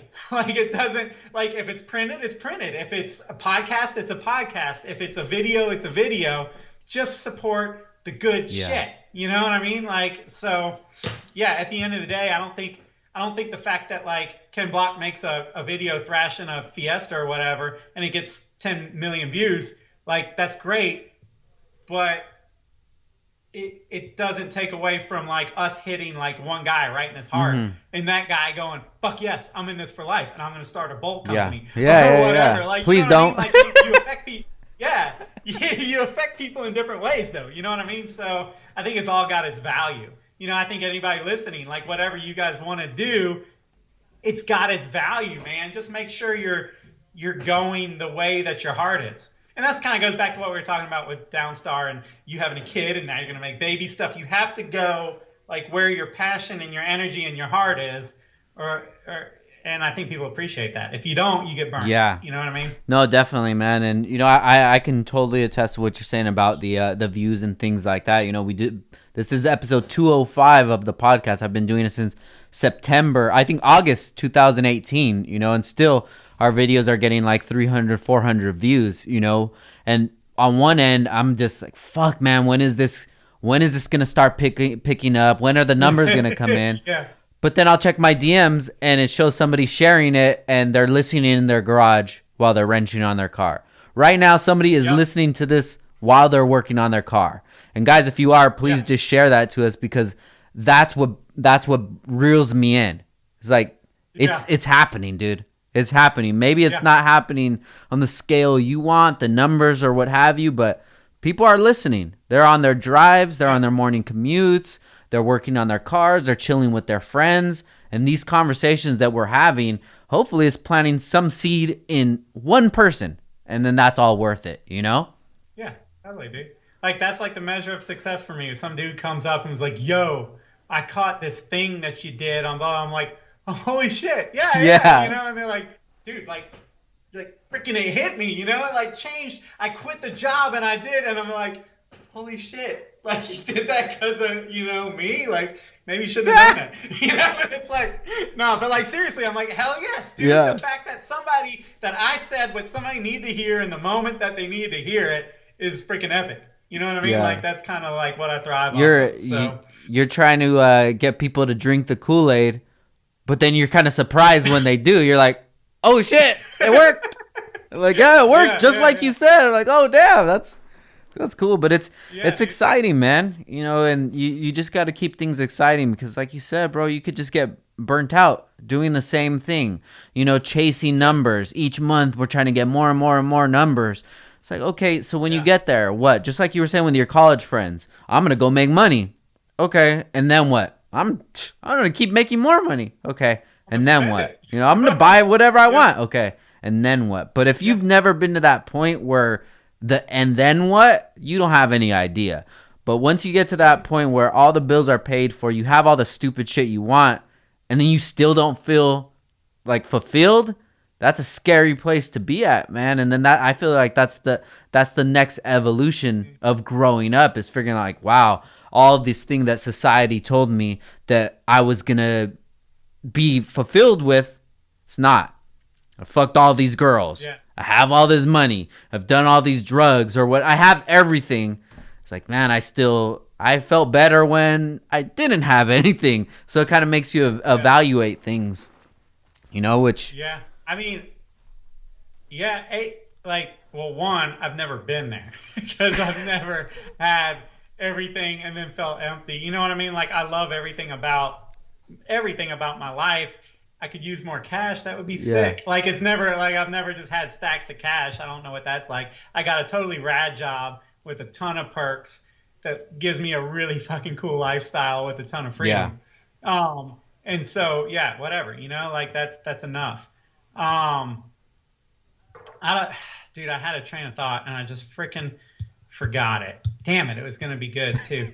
But I'm trying to remember what I was gonna say. Like, fuck, where was it? I don't know. I'll get it back in a second. If you got any other questions, I'm sure it'll hit me Yeah, again. no, it's just maybe it's just you as a person that you're very appreciative for the smaller things, and I think that that's one of the downfalls with me as a person. And I don't know if that's because of where I'm from, the culture that I grew up in, or even the California lifestyle. You want more, more, more, more. Everything is more. But this point that I get to in my life is like, damn, the more stuff I go, the more responsibilities that I have.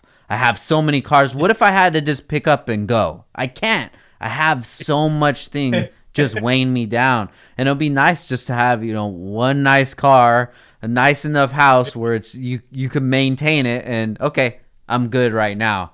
But it's with me, at least, it's that internal battle of, you know, appreciate what you have right now. But you got to keep Yeah, going out. You got to that's keep why. hustling.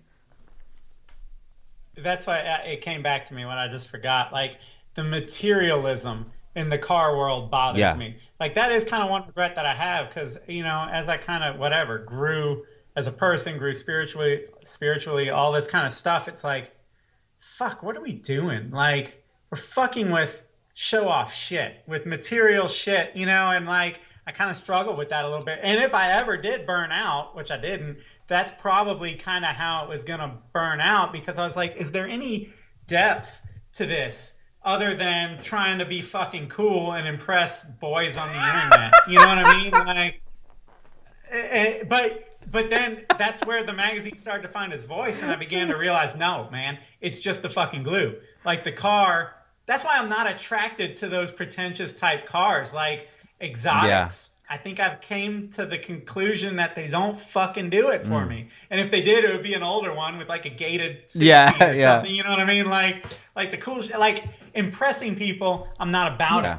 That's the way I'm kind of weird about Hondas. That's why we've had those talks before about like Hondas are like this awesome, raw, affordable, cool way to really like just enjoy like what driving is. Like, don't put like so many categories on it. Like you have to do it like this and like this and like this. And these JDM, no, just do it the way you want to do it. It's a canvas. Yeah. Like, you know what I Yeah. mean? Like you don't have to impress anybody with this. Fuck them. Like I don't, like I don't give a Um, shit. I don't drive a CRX to impress anybody. Fuck them. yeah. I drive it because I just want to go have a blast. Um, I got a friend, a hippie friend that I went to high school with. That was a good buddy. Ended up moving out to Denver, and we were talking one day, and he was like, we were talking about success and turning 40 and this kind of shit, and where we're at with our lives compared to some of these other people. Because I went to a private Mm. school, very strict. That's probably why I'm, Rebellion. uh, yeah, that's why. But anyway, we were talking about kind of what success is, and he was like, bro, I would rather drive my 95 lifted Pathfinder to the mountain bike park every day than sit in a goddamn, new Mercedes in traffic. He's like, that's just where I'm at. He's like, for me, that's Yeah. success. You know what I mean? Like, I've just come to that place. So I don't know, man. If you're listening, you got to figure out what the fuck success is for you. Yeah. The whole world, America tells you it's one thing, but is it? And does it make you immature to go against it? I deal with that a lot. A lot of like, well, yeah, but when are you gonna grow up? It's like, bitch, I'm fucking grown up. Like it's Yeah. like I've I, I, I've been thinking I was about like, I would say that you're the one that's not fucking thinking. Like I kind of know what I want. I know what's valuable to me. And yeah, I mean, yeah, I've thought about having all that. the money, it would be great, but it would probably just kill me. I've Like if I had a lot of money, I would die doing some dumb shit. Like that's kind of the way it would go Yeah, down. it's so funny how people think about, age and growing up and being mature and stuff, and really all it is if you're just taking care of your responsibilities. If you can Hmm. take care of your responsibilities, you're an adult. And that's it. anything else that comes after that, I mean, whatever's fun to you, whatever was fun to you as a kid, it doesn't mean that it's not fun just because you're an adult now. Is maybe you just let too much of other people's influences into your life, and that really came back to me when I started skateboarding again last year with my son. I was 34 at the time. I'm a father, I'm a business owner and shit. What am I doing out skateboarding? Once I got on that skateboard, I'm like, dude, let's go roll, bro. And we go to the skate park and it feels like I'm skating with my friend again. It's not like I'm the dad, that's the son. Got the headphones on, we're Yeah. going, we'll play skate together and shit. And we'll have like mutual friends at the skate park and stuff. And it's just like, somebody else who's a 35-year-old and maybe they took a different path in life, a realtor or something like that. Maybe they look at me and like, dude, when are you gonna grow up? But then I'm like, look at my world that I've built. This is pretty grown up, bro. Like, what else do you fucking Yeah. want from me? You know? Yeah. Yeah. Yeah. Yeah, man. I think it's a freaking sin that in our culture, like so much is based around your age and where you're at that Yeah. age financially. It's Yeah. bullshit. Like, first of all, age is kind of bullshit. In a lot of cultures, people really respect people that are older. They get wisdom or whatever. Like, I just we put too much on Yeah. age. Like, there's too much of like, oh man, you need to settle down. And it's like, the fuck I don't. If I settle down, I'll break down. You know what I mean? Yeah. I think it's crucial to like for you to be on a skateboard, for me to be wake surfing or mountain biking or whatever. Like, it's crucial to just keep that frame of mind. Never think that you're too old to freaking do something, because that'll cripple your ass, man. Like, it's not good. Yeah. It's not good. And Atlanta's real bad about that. That's part of the reason I don't like it. Atlanta's very like, what's the word? Yuppie. Yeah. It's very Gotcha. like, oh man, you got to fall into this role and stop wearing them bright colors and do this and let's. You gotta be It's like, just what's that not guy's me. name? Chris Chrisley. Oh yeah, dude, that guy's I funny love as that shit. dude. Yeah, dude, he's awesome. But yeah, Oh yeah, no, definitely, man. I love your spirit, bro. I love your your punk rock spirit. Just do whatever you want, and it would be a beautiful world if there was more of that. But what I really feel like it is people are insecure with themselves, and not to say it's a bad thing, because I was insecure with myself for so long. But I just had to take a step back and like, look, who am I trying to impress? What would make me the happiest right now? Being myself, or having all these people like me for, an image that I'm putting off? And I struggled with that so much, but it just took trying to dial everything in and tweak everything. And, I make a mistake here, I did something, but I wasn't proud of it. But everybody online was like, oh yeah, go Frank, you got him or dude, whatever. kill. But back Yeah, in the other side, I'm just like, damn, I wish I didn't even have to go through any of this shit. Just leave me alone, let me be, but then trying to put on this yeah, bravado online. And it's just, man, after a while I said, you know what, fuck all that, dude. If you don't like me for who I am, that's good. I want people to yeah, like me for who I am, what I have to bring to the table, and my way of thinking about things, rather than just liking me because of my cars, my lifestyle, or what have you. And in this industry, there's a lot of that, man. When you're the yeah, popular one, everybody's gonna follow you. But when you hit a bump in the road, which everybody's gonna hit a bump in the road, then you get to see who really has your back. And it makes you evaluate yeah, things and think like, man, I was looking up to this person who's not even really a good person or a good example of a person, but they have all of yeah, these cool things. But then there's this other person who maybe doesn't have all that, doesn't have all that clout, but I'd way rather hang out with that person instead, So it kind of like switched my mind to the way that I think about things a lot. yeah, yeah. And like anybody listening to this that's in that whatever, in that age bracket or that transition point where you're trying to figure shit out, you got the world pulling you one way and your heart pulling you another way, man, figure that shit out now. Fight it. You know what I mean? Because, like, dude, I mean, my entire 20s, once I got S3, was a fucking struggle, and trying to figure out if you're doing the right thing or whatever. And then, but I kind of set these standards or routines or wherever where you you kind of really just you figured out who you were and who you were not going to be. You know, and I always tell people now, if the magazine fails today, like there's no going back. You know, there's only forward. You'll find something else to do. First of all, the magazine only fails when you give up. You know what I mean? Definitely. When you just lose the fight or whatever. But if it does, you know, everybody's like, well, I got to have that fallback. No, you don't, because the further you push, the fallbacks take care of themselves. You know, you meet people, you network, you do things like, I would hope that if the magazine were just absolutely ripped away from me today, that somebody would be like, yo, could you want to come work with me to do, you know what I mean? Yeah, like, definitely. it's going to be okay. I think that when you're in your 20s, as probably I'm guessing a lot of people listening are, like, you getting a lot of pressure, like, man, I should give this shit up, the dream or whatever, and I need to get a fucking job because I need to get out of the house, or I need to you buy a house and stop renting, or whatever it is, you know, like, yeah, that's cool, but fight as long as you damn can, dude, because it's going to get harder and harder and harder as you get older.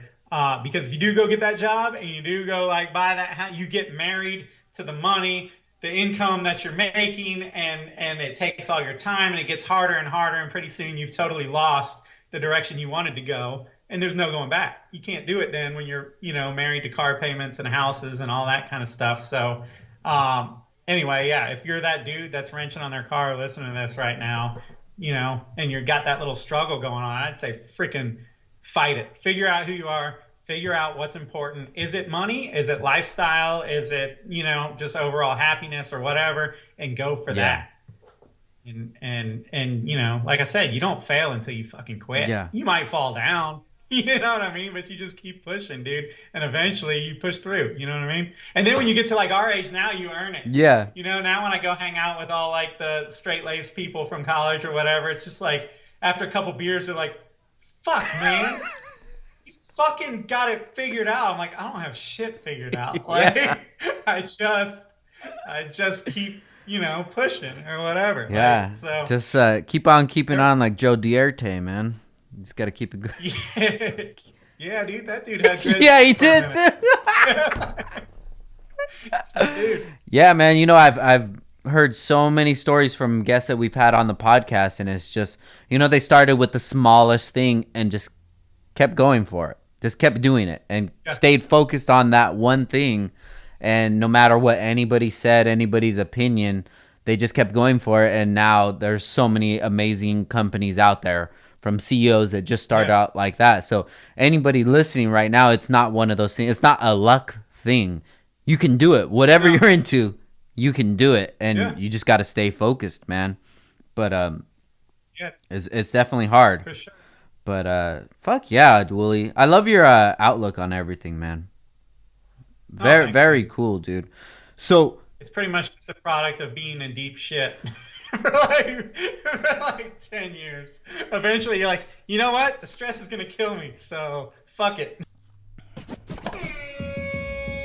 all right, guys. Thank you for listening to Downtime with Downstar. We got to take one more break for our sponsor, Manscaped. Support for Downtime with Downstar is brought to you by Manscaped, who is the best in men's below-the-waist grooming. Manscaped offers precision-engineered tools for your family jewels, and they just launched in the UK, guys. So if you're out in England, you can get hooked up as well.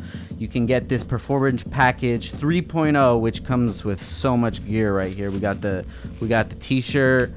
We got the boxers right here. The boxers are lit, man. And we got some of this ball deodorant. This is a huge one, especially for those long days grinding out. And then when you're ready, you got the ball toner, the Reviver. You know, get those balls. It's a couple different shades. Biggest thing right here is the Lawnmower 3.0. This thing is sick, man. It's 7,000 RPMs, 90-minute battery life, LED light. Listen to the power on that one, man. Back in the day, I used to have to use my Pop's clippers, and it was a really weird interaction. You know, I had to sneak those out, and I would have to sneak in the closet, plug it in, and have the extension cord going. And then I didn't have the Lawnmower 3.0, and I didn't have this LED, so I'm just doing it with like a candle inside of my closet, trying to trim down. You know, now life is so much easier. You got the Lawnmower 3.0. You got the charger joint right here. You got the little charger block. It comes with the cable right here. Man, this kit comes with everything. The perfect package 3.0. This is what you guys are gonna want. And it even this is so sick right here, guys. this is something that I want to implement for Downstar. It has like a newsletter, and it's an actual newspaper. If you guys are just listening, make sure you check us out on youtube.com/downstaring so you can check out this Manscaped kit. It even shows you how to shave your balls right here, and it comes with a sick tote bag for the traveling that we are not doing this year. I haven't left anywhere since January, but as soon as I do, I'm going to be taking this Lawnmower 3.0, these boxes. This is pretty much going to be my runaway kit. So next time me and Ash get in a fight, I'm just going to dip out just with my Manscaped kit, and I'm outro. Love you, babe. Just kidding. But if you guys want to get hooked up by Manscaped, just go to manscaped.com, use checkout code DTWD, get 20% off plus free shipping. This is very, very important, guys, and this could very well be the reason why you are single. So if you want somebody to be next to you in the bed, hug you, to even care about you, tell you that you're beautiful, tell you that they love you, you're gonna need one of these guys right here. Once again, check it out, manscaped.com, use code DTWD, 20% off, free shipping, and let's finish out the show. Hey, it's good though, man. It's good to have a lot of stress. It's good to have a plate that's full, you know, because you learn how to deal with all of those problems at the same time, and however low you get, you're gonna be like, I've been here before, you know. I know how to maneuver here. It's gonna be okay. Yeah. And as long as you have that mentality that it's gonna be okay, let me just fight, you know, one day at a time. That's you know, that's the winning spirit. And you think about like so many people that go down the wrong path and go down and start doing drugs and things like that, and then they manage to get out of that because they realize, yo, this is the lowest point that I've ever been, that most people never even feel this low point. So when I go to you and you're like, oh dude, I don't know how I'm gonna pay my light bill, you're like, light bill? I was sucking dick for crack. What the fuck you mean a light bill, bro? Like, don't worry about it, you know. And then you're just living like shameless. But it's yeah, it's true, man. yeah, man, everybody has it in them. I love it, Wooley. It's very motivating, man. So let me ask you this: where do you see S3 going in the future, and where, if everything worked out how you wanted to, what would S3 become as a company, not just the magazine? Jonathan, what is your 5-year plan? Yeah, I ain't got one of those. Yeah, I don't know. I mean, to sound like Brian Earl Spillner, like the respect is a big thing. You know what I mean? Like at the end of a career, like if I was an old dude at the SEMA show or whatever, and like what I had done, it kind of like motivated people or inspired people or whatever, you know, helped the industry. Like, I think that's super cool. Like I said, it's not really about numbers. I'm not the kind of guy that sits around and has a plan. I probably should be that guy a little bit more. Print is obviously, people always say I'm romantic about print, and I'm like, you know, so like print is at the core of kind of our little brand or whatever, you know, and like I don't want to stop printing. I think that there's just something with print that you don't get from the internet. Not that the internet doesn't have its strengths, obviously. You know, it's faster, you can count it, you can share it easily, stuff like that. But there's something about just print and reading print that is very like fuck the world, like it's all out here, you know. You're on your screen and everything is coming in and distracting you, and the ads for freaking one-wheeled scooter shit, because I don't know why that's always on my news, but you know what I mean, like everything's distracting you from trying to get in the moment. And that's 2020 in a nutshell, is nobody's in the fucking moment, everybody's distracted. Like print is a very in the moment thing. And even the ads, you're reading the ads and you're like, oh fuck yeah. You know what I mean? Like, whereas online, you're like, fuck! Get out of here, like, yeah. Yeah, like, when you read a magazine, you basically said, okay, fuck the world for a minute, I'm in this. You know, and, like, doing this on your screen is not like that. It's very, like, distracted. You're in the bank trying to, like, pass time or something while you're waiting. Like, it's just different. I believe in print. I believe even if you can't calculate results, I think it hits people differently. It hits them kind of in their heart. Perfect example. I gave this example last week. I was doing a thing with SEMA. Like back before Corona hit, so it must have been like February or something like that. I was at Barnes and Noble because my mom was with my little girl looking at, toys or whatever. And I was in the magazine rack, and there was a bicycle. I'm into bicycles, so there was a bicycle magazine, and it was like a road bike magazine, which I'm not really into, but it was their gravel edition. Now, gravel is like a road bike with bigger tires, and they go ride them like freaking across the country, or it's like go anywhere for anything. And so like the photography was epic because it was a lot of like grit and wetness and dirt and stuff like that. And I was reading this thing, and it reminded me a lot of S3. The finish was real nice. It was a good magazine. You could tell it was independent. And I was reading the thing from the editor, and like we're like kindred spirits, like the little editor was just like, he's like, 45 minutes a day, man. That's all I need. 45 minutes a day on my bike. Fuck the world. It's me and the bike. That's my therapy. And I was like getting goosebumps. I was like, dude, this fucking guy is like me with bikes and I with cars or whatever, but like me also with bikes, and like I'm like in his mind, and like, I mean, a couple weeks later, Corona hit and everybody was kind of stuck in their house, and I saw a gravel bike for sale from a bike shop online, that was trying to move it, and it went kink right back to that, and I was like, fuck yes. The price is right. The streets are empty. I'm going to be on this fucking, and I went and got it. Sick. You can't measure that. Like, there's no way to measure. The editor of that magazine has no fucking clue. The manufacturer of the bike has no fucking clue where that came from. That's where it came from. And it didn't happen in that moment. I didn't click a button, but it planted a seed, you know? So I don't know. That's kind of, I lost track, but like, that's like S3's measure of success is, do we hit people like that and inspire them?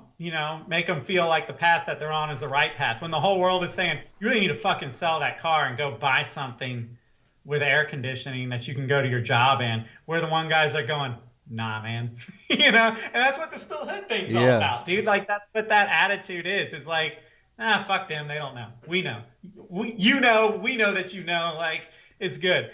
So I don't know. Having said that, print's at the core of what we do, and hopefully will be. You can't ignore the fact that media is changing, and we are doing more cool things with advertisers rather than them just putting an ad in a magazine. We're doing like partnership things that is kind of playing out in digital spaces, and videos, but also in the magazine and tech articles and crap. Like, we're helping people create content because they need content right now real bad for their own social media, but they can't make it.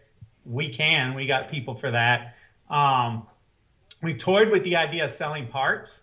That's something I'd like to talk to you about eventually, because I don't know, man. Like, I never want the magazine to seem like it's becoming a cattle. Like we're only saying things to sell parts. And there's no money in it. You know what I mean? Like, it's not like with the internet's run all the prices to the bottom. So it's not like we're doing a money grab, but I do think it would be cool to kind of show these feature cars and be like, yo, this is the specs and this is what he did. And these were the steps to get to this horsepower. And rather than them have to just source it and figure it out, to kind of be like, here's your little checklist, man. Like, if you've got a Fiesta and you want to make 300 horsepower, this. It doesn't have to be from us, but like, this is kind of the route that you go. Yeah. I don't know. Stuff like that. Not fully sure if us selling parts is a great idea. Because like I said, I don't want the magazine to lose the voice. Like, we spent a lot of time earning people's trust. And I don't want that to be like, are you just fucking saying that because you're trying to sell this Cobb access port? Like, I don't want that to happen, but I do kind of want to help the aftermarket. I think that like media has kind of lost track of, like, they're not teaching people stuff anymore, man. Some are. I mean, I don't want to paint with a broad brush, but like a lot of it is visual, and it's like you're scrolling through it, you're going, but it, like, you're not learning. Yeah. You're not realizing the car that you're liking drives like AIDS. Yeah. Like, you're not, you're liking stuff because it looks like a superhero on that screen, but like, you're losing I wonder that with the kids and the stance guys. I'm like, do you guys even fucking know what like a good car feels like? It'll fucking blow your mind. Yeah. Like, you've been dealing with abortion cars and you don't even know it. Like, it's just kind of like how you fell into the scene. But if like some dude like CJ Mendez took you for a ride in his horsepower all-wheel drive CRX, you would shit your Yeah. pants, and it would be everything you thought you knew about cars. Like so. Anyway, whatever. I don't know where I see us in 10 years. We're just gonna try and adapt to media and figure it out. We don't have to have the whole piece of pie, man. We just want enough of it to keep doing what we're doing and be able to kind of reach people or whatever. I love it, man. So, So let me ask you this: if somebody wanted to get featured in S3, what is the best practice to follow with that? um, probably honestly hit me up on my email. I'm gonna spell it out. Jwooley at s3mag.com. JWOOLEY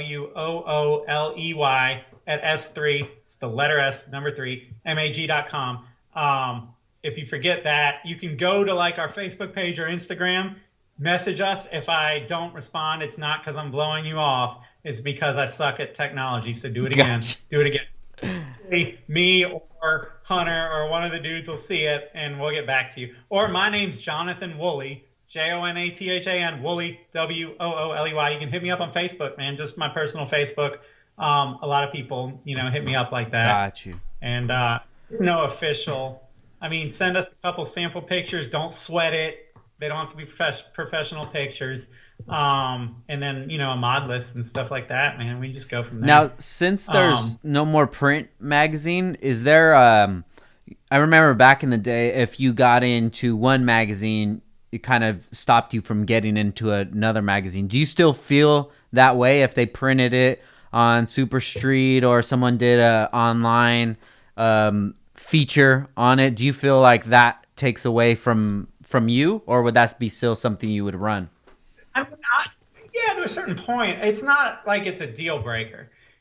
And sometimes I might be a hypocrite because there's sometimes where I'm like, nah, that's been in whatever. And then there's sometimes where we do it. Or sometimes the cars change. A lot of times we do it and we didn't freaking know it. Like that happens a lot. Like dudes kind of like get people, if somebody sends me some dope ass Evo, I'm going to be like, hell yeah. Well, I didn't know that they sent it to Super Street. Super Street didn't know they sent it to us. The magazines come out and we're like, fuck, man. Like he double dipped. And then he says 2 covers. Yeah, like that kind of crap happens, and it's usually an accident. And a lot of times the person, and they don't know, like they're kind of self-centered, but it's not like a hurtful, devious way. They're just excited. Yeah. And so that's what I mean. They're self-centered. They built something dope. They've reached out to all the magazines. And then, holy shit, not one, but like 3 said yes. This is freaking awesome. And they don't realize that we're all, going to be like, fuck, But, and then there's other stuff that plays into it. We got a car coming out in the next issue. It's a UK car, so it's been in UK magazines, but that doesn't bother me. You know what I mean? Like, I just don't, because print takes a long time. Like a lot of times we're messing with this article months before it ever comes out. So shit happens in those months. You know what I mean? So like we'll have a shoot. I've spent a lot of time writing this article. I'm all jazzed on it. It's potentially a cover car, and then it hits the internet. It's like, God damn it. It's on the internet. Oh, God damn it. Who to get? It's just like, and then you see 60,000 shares, and you're just like, fuck, man, what do we do? Do we pull it? If we pull it, we look like a dick. But if we come out with it, we look like we're just slow and can't figure it out, I mean, depending, maybe that's the way that you look at it. But what print offers, the value that print offers, and there's not many people that are offering that, and you're still one that's offering it. So, I mean, dude, I wish that I could get a feature now that would be in print, and then get one of those. What are the plaques? The plaque thing was fucking amazing, bro. And you don't get that now. With I don't know, maybe you could hit that company up and do online feature, but still, it's not the same. Yeah. For it to be a magazine with a plaque, your feature, everything, that's a beautiful thing, man. Well, and I feel like video is obviously like the thing right now, but I feel like it's starting to almost change a little bit. And somebody, I forgot who it was, put it in a really good way, and they're like, the thing is, videos happen so fast that like you get excited about what you're seeing, but your brain can't really remember what you're seeing. They're like, you think about how long you look at a photo sometimes, And you just sit there and you fucking look at it and you're like, dude, that's dope. You know, and like your brain is working differently because it's really taking it all in and you're getting like super Yeah. inspired. When you see the hot flash videos that are just trying to fight for your attention online, a lot of times they get your attention, but they don't make it in like your long term. Yeah. You know what I mean? So I think photos are gonna kind of come, not that they ever went anywhere, but video's taken over. You know, the last couple of years, everybody's like, "What are you doing for video? If you ain't doing video, you ain't doing shit. You gotta do video." You know, and it's like, yeah, that's cool. But I think that photo is gonna kind of come back and you know punch it a little Yeah. bit. But we'll see. Definitely. I do think that even if one of the big players or whatever does a sick video on a car that we were about to come out with a feature on in print, you're right. It doesn't really take away from the. Yes, they may have seen it before, but it's a different vibe in print. It's a different article. They see different parts of the car that they maybe missed in the flash of the video. Yeah. You know, Yeah, so I I don't know. mean, we're not back in the early 2000s anymore. If somebody's building a car right now, more than likely thousands and thousands of people have seen it from the day they bought that car. They started tearing it apart, buying parts or whatever. You know, everybody Yeah, that builds parts, you see everything. You see the inside out. So it's not like when a video comes out from Hoonigan, everybody's like, I seen them build it already. I'm not gonna watch that. What am I gonna? No, they're gonna watch it. And then they'll when the watch it. magazine comes out, you're like, okay, cool. I want to get the magazine because now I can read about it. And oh, this guy, he went through this trials and tribulations in life, saved up and managed it, and then it paints the whole entire picture. So I feel like everything plays its part. I don't think there's been anything that's come out that's just taken away from print. The only reason that the big Yeah, companies aren't out is because of advertising. Because now people could yeah, advertise for way cheaper. They could advertise for free. They could pay an influencer that'll get way more views than a magazine or anything yeah, like that. But where does that stuff go to? Does that yeah, naturally translate into I saw this picture on online from a Quaker State ad and it made me want to buy this bicycle and I got a road bike now. Like, I don't know if it's going to have that same connection as it did when you're at the store, you're reading it, you connect with that guy because it's his actual words. So, yeah, I could see it from your point where you could get jaded in the whole change of things, but from the outside looking in, man, every time the S3 comes in the mail for me, I'm like, all right, cool, let me sit down, let me look through this. yeah. The paper quality is thick. The cover is always my favorite thing. And that's one thing that I Yeah. wanted to ask you guys about is how much do you guys put into the cover? Because it seems like there's a lot that goes into each one. They're all so unique. Yeah. Well, our designer we got two designers. Guy Haney. I don't know if you guys are friends on Mm-hmm. Facebook, but Guy Haney is kind of our whatever art director. He's the guy that lays out the whole magazine down to the page numbers and all the little things that you see everywhere in a magazine. And then we got Alex Grant who helps out with like the features and doing like the cool, explosive features and all that kind of design and Gotcha. everything. Um, there is like no doubt in my mind that those two guys are some of the most talented dudes in this industry, period. Like our design has always been dope. I don't know if that's because we're slower to make magazines, than like when the big magazines were out and they probably had a lot more of a time crunch. But like I mean, dude, like you can go back over the decade and look at crap that we've done, and then look at like just the way the scene's gone, and seeing the way that like our original Still Hood logo was like one of the first script things, dude. And the only person to really do it before that was Andy Sapp. And Andy Sapp and Cody were buddies, and they were on this kind of cursive script font. And I was always like, that looks fucking weird on a car, but okay, let's go with it, And then like, dude, that became the thing for like a long time. Like that was a trend. You can see a lot of that stuff going on. But yeah, Guy and Alex are unbelievable. Got It's funny because a lot of times I throw shit at the yeah. wall. Like I'll be like, all right, so Guy, if we do this for cover, like here's some ideas we can do that. Well, like that's how this went. This issue, Yeah, like yeah, yeah. the Hot Wheel. Like it was one of those things where we're just throwing out ideas and we're like, it's green. I don't know, Hulk, dollar signs. I was like, Hot Wheels. He's like, that's it, man. He's like, gotta go. And then like a day later, he'll send me like where he's going with it or whatever, you know. Yeah. And that's a lot of times how that kind of stuff goes. And then the printing we spend too much money on to make it look Yeah. good. But it's a pride thing. And once you step it up, we're not going to pull it back. You know what I mean? Like Super Street and those 10 magazines started doing that, and people noticed Yeah. that crap. You know what I mean? Like it was like, the hell, man, the paper's turned into toilet paper. You know, Yeah. like so we'll go under, we'll go out of business before we start pulling back on that I crap. love it, bro. So yeah, That man. the I guy, don't know. he's the one that had that apparel brand. I forget the name. Correct? Back in the day. He had, hold on, he had Speed Foundry, and then he did That one. Volatile. Volatile he was doing with Rutledge Got Wood, you. who's kind of a mutual friend of all of ours because we all kind of, came out of Atlanta and me and Rut went to UGA at the same time and Oh stuff. wow.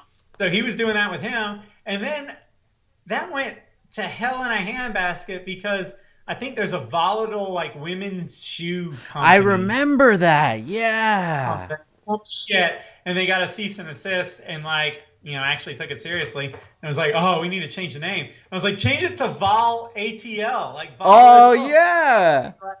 That was it, dude. And I don't know, it was like, oh, we need to stay away from all of that. And then I think it went to Speed Foundry, right?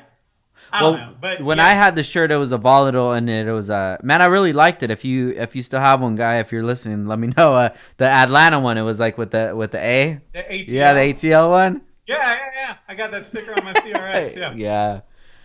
Yeah, man. Yeah, that's what I'm saying. And he does a lot. He did this shirt. He's done all of our recent shirts. But they're killer with that stuff, Yeah. man. I'm so envious of that because I'm like kind of creative in like a writer way or Yeah. whatever. But then I see the stuff that he does. And I'm just like, son of a bitch. How do you? Because I have such a hard time. I get like a flash of an idea, but I can't even like put words in it, let alone actually design it. You know what I Yeah. mean? Like, because I'll be trying to like think of ideas, like something will flash, and I'll be like, "Guy, so I have this idea, and it's like I want to do this, but then like this." And as I'm explaining it, I realize how much of an idiot I sound like, and how patient he is with me, because he's just like, "Yeah, man, yeah, it sounds good. Here, I kind of got an idea though. Let me kind of run with this and see." And it's, yeah, I don't know. Like, I wish I had that brain, dude. I would have so many random companies Yeah. if I could do that Have you crap. ever dabbled with meditation? No, Really? Oh, we got the no, hair for it, bro. You got to give it a try. no. Yeah, I mean, the closest I get to quote meditation is riding my mountain bike, and that is far from it. Yeah. But like mentally, it's kind of like I like being out in the woods or whatever. Yeah, got it. But yes, I don't sit in a room like this or anything. Yeah, I've done it plenty of times, dude, and after every session, bro, it's just like all the noise in my head just stops, and then I just start thinking of like crazy ideas and things, and it's sort of like a dream state, and I've come out with so many good ideas from meditating. Really good thing. I would recommend anybody listening just to give it a try, but That's then cool. again, I've come up with so many awesome ideas from just smoking at night too. So I was about to say I should try weed you don't smoke? because nope, despite my hair, I have not Oh smoked my this god, dude. this century. I think the last time I smoked was literally the Up and Smoke tour with like Eminem and Snoop and all that. And I was sitting there just blinking and standing. And like I was having this internal monologue that was like, I don't like this shit. I just fucking do it to be cool, but I Ah. don't fucking like it. I don't like the way I was like, I'm stuck in this fucking I'm stuck. I'm stuck standing here and I can't. I remember thinking about all this shit. I was like, I just want to turn it off and I want some energy back and I'm fucking stuck looking at goddamn Eminem. And like, and that was like the last time I smoked. And That's that was before funny. I met Casey, my Yeah. wife. I met her a couple years later. I met her in 2002. We started dating and been together ever since. And she had kind of like a burnout boyfriend Got you. in high school or whatever. And for some reason, she ain't about it. Like it kind of hurt their relationship, Yeah. And so she's not about it. And I just made the choice. But I do feel like as an adult, if I smoked, I could be freaking creative. I do think that it would kind of like mellow me the fuck out, Dude, but dude, that's whatever. one of my life goals now is to smoke a blunt with you, bro. That's definitely gonna happen. You know, I understand it, dude. I understand Well, it. I'd probably act like a freaking. I know that like I know enough to know that weed has become like freaking scientific Yeah. now, But like I would be terrible at it. It would probably be hilarious because when I used to smoke weed, I used to do dumb shit like cook macaroni but forget to add the water. Like Maybe they've had I some remember how. crack or something in it too, dude. I don't know. Well, it was probably never the best shit. We were Yeah. teenagers, and in our 20s, we just got what But we yeah, got. no, But dude, like I smoke pretty much every night now, and which is just by habit, but it really helps me just calm down, relax, and just think about things, think about ideas that I normally wouldn't think about. My guy RC, RC from RC's Garage, from yeah, Arizona. He actually moved out here and he works with us now. And the other sweet. day, he came over to the house after work and everything, and we just smoked. And we're just sitting there, and then just have the craziest conversation just about life, about the future, about what I want, what he wants, what how we can both work with each other to get these goals. And without that medium of smoking, it would be kind of an awkward conversation to have.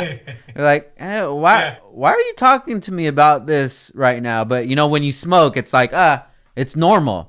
We start you just take it in. talking Yeah, about whatever, dude, talking about space or whatever it is. It just kind of it lowers your inhibitions from thinking like an adult. Why are we talking about yeah. this dumb shit right now? And it's that's where a lot of ideas come from, man, because it's just like you said, just throwing shit on the wall, dude. Just throw shit on the wall and something's gonna stick. And to be honest, Yeah. from smoking, that started me. I was in the garage smoking, and then I started doing lives while I was smoking, interacting with people. Really, And from that, so I would be in no condition. bro, so many little transitions from that time where I just decided, well, I'm just gonna hang out here and smoke on live and interact with people, turned into the podcast. I swear to God, bro. Just from Really. from that, and it's just those times where you just get a chance to just block everything out and just focus on your brain, whatever you're thinking at that time. And a lot of cool ideas would come out. So maybe that's where your creativity's at, man. Maybe. Yeah. Maybe it's funny you say that because, like, a lot of our great ideas, like, 8 years ago, was because me and Greg Bucell, Yeah, shout out to Greg. um, yeah, dude, we were valeting Mm-hmm. together, and so in a way, it was the same thing. Like there'd be those downtimes valeting, and you just get into these conversations about crazy, and that's where like the one, two, three, four, fifth shift knobs and stuff would Yeah. come from because we would just be joking around and shit.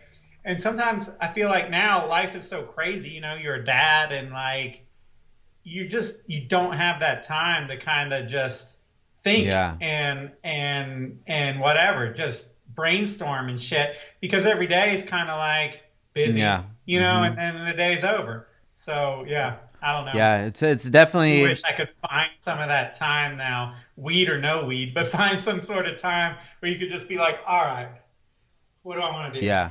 Like, because it just, it's hard for those ideas to come through when you're, cooking dinner for a little girl and then cooking dinner for you and your wife and then running around and, what I mean? It's Yeah. just busy, You got to but have that time whatever. for you, man. Even if it's at the late end of the night, if you get an hour in or something, that's like the best time for me. Just because there's zero obligations. I don't have to worry about anybody calling me. I don't have to worry about doing anything.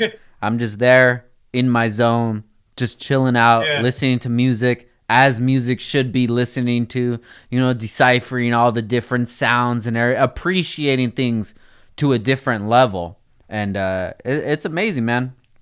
I definitely love it. So, man, that super surprises me about you, dude. You got to try it out, bro. I know. You got to be a pothead.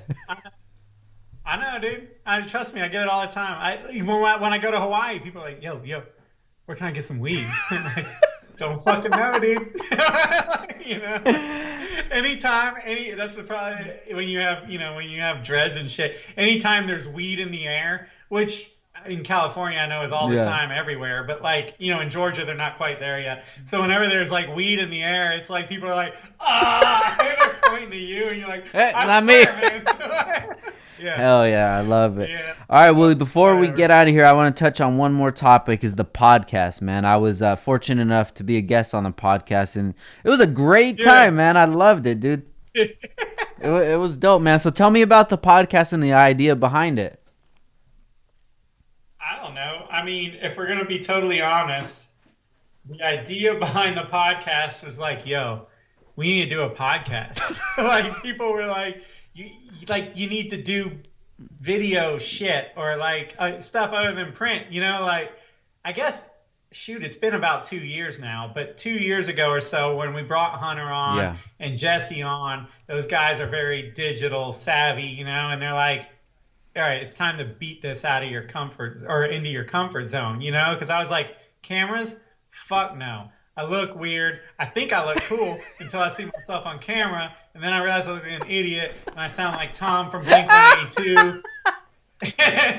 And like they're like, get the fuck over it, Yeah. like, and so they're like, we're just gonna, we're gonna start doing it, and so I don't know, we were just doing podcasts to have something to post more or less, and as is with any podcast, I'm sure. I think the early ones were probably awkward. I never go back and listen to them. But then we quit doing it. And then we didn't quit on purpose. Just a week turns into two Yeah, or yeah, yeah. whatever. We started working more. Like with the Type R, we were super busy with that because we were trying to get that car ready. And we were doing like weekly videos with that thing. And then our own projects. Like, dude, I got a CRX. I got a first generation Pathfinder that's lifted. I got an old F-150 that's lowered. I got a big turbo Fiesta ST. I got the old 911. I got an E34 BMW. I got the Jeep, and I got a 944 I ain't never seen Oh, yet. And so, like, we got our own projects going, and we're trying to do the Type R project, and we just got busy. And then when Corona hit, it was like, what are we gonna do? It's like, I don't know. Let's just freaking talk yeah. on a podcast.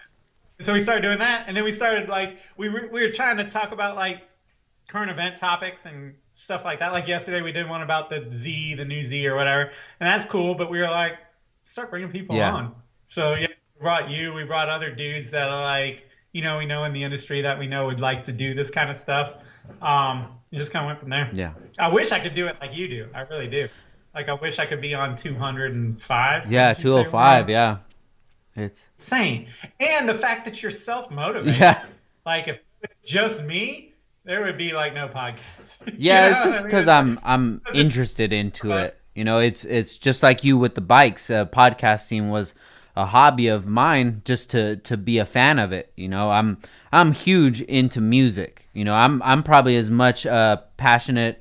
I have as much passion for music as I do for cars.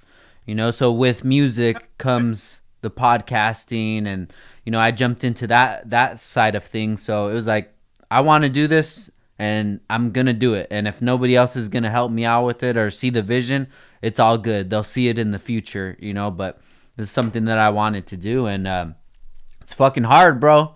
It's definitely hard. It's hard editing, and it's hard to promo and get the guest in here. But when I sit down here with a guest, especially a guest like yourself that I consider a friend and I have so much history with, dude, it's yeah. so awesome, bro, just to sit here and just talk about it. And this is like an escape from the world that's going on right now. There could be some problems going out inside the shop that I'm like, hey, sorry, I was in a podcast, guys. What's going on? Yeah. But I love it, man. Yeah, it's weird. I mean, with our little podcast, there's like, four of us that are, we're not always on it, but at least there's four of us and at least two will be on and sometimes a guest or whatever. And yeah, usually I'm like, they're like, we need to do a podcast. And I'm like, fuck! Like I tend to avoid it, but then once I'm doing it, it's a lot of fun. I don't know why I tend to avoid it because I do enjoy it, but there's something about like 9 on a Tuesday. I don't like that, man. I might be busy. Like I'm just like, I don't want to go. I don't want to put a time on it, guys. I'm not trying to conform to your time. Yeah. But yeah, no, it is fun to do, man. And I don't listen to podcasts. I'm weird like that. Like I have never, ever listened to a podcast. Not a Joe Oh Rogan, not a shit. freaking none of them. So I don't know how they're supposed to go. I never read other magazines, Yeah. like 'cause a lot of times because I just didn't want it in my Yeah, head. Because definitely. if I read something that like Sam wrote in Super Street, it's Yeah. there. You know what I mean? Like, and even if you don't mean for it to come out, it comes out, and I don't want to plagiarize, and not even plagiarize him, but I don't want to copy him. I want to kind of keep my thoughts, my thought. You know what I Yeah, mean? definitely. Like let's just say both of us were going to review a Yeah. Supra. I don't want what he said to influence what I said, or vice versa. So I just didn't like read the other ones. Other than like Haggerty. Haggerty is super Mm. dope. But see, I'm into like that. Like I grew up around kind of the vintage European sports cars, and like I think car collecting is super cool. I'm super like intrigued by that kind of stuff. Like all my older cars, and you should probably know this actually. Like Haggerty does the collector car Mhm. insurance. Well, they've opened it up like almost a year now, I guess last October or something like that, to a lot of like our type of stuff. Because forever they wouldn't do the older Hondas, they wouldn't do any older Nissans. They were like, it's just a theft thing, really, is what I think it came down to. But they've opened that up. So like right now, my CRX is Haggerty, which is awesome. My E34, which is a 92 5 Series BMW, is Haggerty. My 1990 F-150 is Haggerty. My 95 Pathfinder is Haggerty. And for all of those cars, I mean, it's like 500 a year, maybe. And then, well, the 911's insured for more. But like, if these cars stay inside and if they're not daily driving them or whatever, like Haggerty will talk to you. Oh Like if the wow. cars are super modified, yeah, if the cars are super modified, they're kind of like, that's not really what we do. But slightly modified is okay. Like if you had a nice 240 or like an R32 Sky, anything like that, super in a Type R, like a Integra Type R would be super in. Any of these, I mean, people should call them because I saved like literal thousands Really? here. Yeah, because all those cars were just insured with a regular car insurance person, and they took it. I already had the 911, so you kind of had your in or whatever with that car. But they took the other cars, man. They were like, yeah, absolutely. This is what we're about. We're about these cars, that are kind of used on the weekends and stuff like that. So, Sick. uh, Hell yeah, bro. but Haggerty makes a magazine that's super sick. Like I know I'm way off topic, but like they do stuff like, hey, how the whole crash test whatever of 73 changed the way that bumpers were designed and changed all of automotive manufacturing after that, and how America had a hard time with it, other than like the Corvette, but America was like, just take that big ass steel bumper and put it on there, I guess. But like they were talking about how like Euro companies were adjusting like the 911s and stuff, and people were they're like, that one law changed all of automotive Oh design. wow. And Japan was like super good at adapting to it. And like it started to show in the 80s. Japan was running away with it, and America was still like, big chrome Yeah. bumper that out and was crashed. Like we didn't know what to do with it.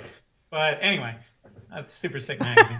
But No, I definitely I feel what forgot. you mean, man. It's sometimes the outside influences can play on your opinions, but man, the podcast that we did, it was awesome, man. That's the kind of podcasting that I like. Just sit, yeah, Yeah. just sit down with people, just bullshit, and then have other people listen. Because I really feel like what we're doing right now is a lost skill. It's a lost art, and so many people are craving it. Whether it reminds them of simpler times where they're just hanging out with their friends, bullshitting in the garage or what have you, or if they're just receiving information that maybe they never even thought about. How often do you even speak to one of your close friends for half hour, just a straight half hour with no other Yeah. interruptions? I'm talking without you guys on your phone, be like, oh yeah, what's up with work, how's everything? Oh, that's cool. I mean, like face to face, Yeah. look me in my eye, talking. That doesn't happen anymore, man. So people are craving that kind of content. And I feel like podcasting, it's already blown up ever since I've been into it, and when I got into it, it was already blowing up. So I feel like it's just gonna continue to grow, and Right. hopefully it turns into something awesome, man. But either way, I feel like these conversations that I have with people, the payment that I get from it is the knowledge that I receive and other ways of thinking about things from literally a totally different human being. Like, we're Yeah. from different parts of the country. We have different backgrounds. Our ancestors are from different places. The life that you live versus that I lived are totally different. You know, maybe Yeah. you don't use a certain thing at your house in the kitchen that I use, and we would go to each other's house and you're like, hey, what's that for? You're like, it's for tortillas. Well, you don't have one? You're like, what's a You don't tortilla? You know? Just some Yeah. shit like that, you know? But it's so dope to be able to talk to these people because I feel like it just gives me more ammo. It gives me more knowledge, and I'm just fucking craving this in. So if I can talk to anybody, dude, that's my goal. And whatever comes out of this is going to be secondary, you know? Cool. Yeah. Hell yeah, man. But I love it. Well, Dude, I think you got a natural talent for thank it. you, brother. I appreciate Yeah. it, man. Like, yeah, dude, I really do. It's freaking crazy because I don't think that I have a natural talent for it at all. But like, I don't know. It's super cool, dude. And I think that you reach a really cool group of people. Thank you, brother. So yeah, keep doing your thing, dude. Thank you, man. I appreciate it. And Wooly, I appreciate you for your time, man. I know you're a busy guy and you got a family and you got a lot of cool shit going on, busy things, man. So I appreciate you spending this time with me. Dude, anytime. Hell yeah. So before we get out of here, once again, where can people find you at and find the magazine at? Yeah, all right. Self-promotion. Yeah, let's do it. Terrible at it. All right, so the magazine is S3 Magazine. We're one of the last standing print magazines. We're nationwide. Actually, I guess international, whatever. But anyway, if you go to S3 Magazine, or I'm sorry, S3Mag.com, you can get a subscription. It's $20 for like 2 years is what we say because we got to put a number on it. It's more than 2 years. You also get a free T-shirt. Click on the damn one that's got the T-shirt because, like it's a special, but like it's there. So click on the link with the 2-year subscription, free T-shirt. It's $20. We'll send you a current issue. We'll send you the T-shirt. We'll send you some other little secret goodies that we get made that are kind of funny. And then you'll get them in the mail from then on. It's quarterly. It comes out when it comes out. We try our best. So yeah, man, that's it. And then if you go on Facebook, it's just S3 Magazine. Instagram, it's just S3 Magazine. YouTube, it's S3 Magazine. We ain't that big on YouTube, but there's some good ones in there. Yeah, man. So yeah, Dope. that's it. I love it, man. Guys, please go check out S3 Magazine. Just go subscribe right now. I'll give you guys $20. I'll refund you on it. Just go fucking subscribe. $20. You're gonna Dude, at $20, one time I made the joke online. I was like, at $20, dude, you can just roll up the magazine and beat your dog with it, and it's worth it. And somebody got like seriously like they wanted to make it a thing. I'm like, fucking kidding. like, I'm not advocating pet violence. Please, But, guys. Yeah, man. I mean, seriously, if it makes y'all feel any better about spending your $20, like we're taking a loss on it. We just really want y'all to read it, because hopefully you'll connect. I mean, with it. just think of the value you'll get, guys, for $20. You said it's quarterly, so at least 8 magazines that you're gonna get throughout the 2 years. It's gonna be more than that, but you're gonna be surprised when you open the mail. You're always expecting something bad, some bills, something you got to take care of. Oh shit, S3 magazine today, and that's gonna give you the 20-30 minutes to go through the magazine. It's worth it if you break it down. $2.50 a magazine. That joy that you're gonna get for that random day is gonna be worth that $2.50. Yeah. Hell yeah. So make sure you guys. I guess. What's that? I said if I do my job right, yeah. it'll You're be doing worth it, bro. You got If it, not, man. Fuck it. It's the price of like 2 burritos. Come on. Yeah. But guys, please make sure you go subscribe to S3 Mag and check them out, man. Follow them. They're really part of the culture. They've been around ever since I've been here. I've already had 2 features. through S3, and I really Yep. appreciate that, man. You guys gave me a shot when I was just a little fucking punk kid on the forums, bro, and I always appreciate that. Yeah, Yeah, man. so make sure you guys go check them out, and please check out our sponsors. Heel Toe Automotive, been around since 2002, supplying you guys with all your Honda parts. Check them out at heeltoeauto.com or on Instagram at Heel Toe Automotive. And if you need a clutch to handle up to 1,200 horsepower, you're going to want to hit up Action Clutch. Clutch is made in Los Angeles, man. Family business, great people over there. Check them out at actionclutch.com or on Instagram at Action Clutch. And S3 Mag, make sure you guys go check it out. And this is Downtime with Downstar, episode 205, and we're out. Peace.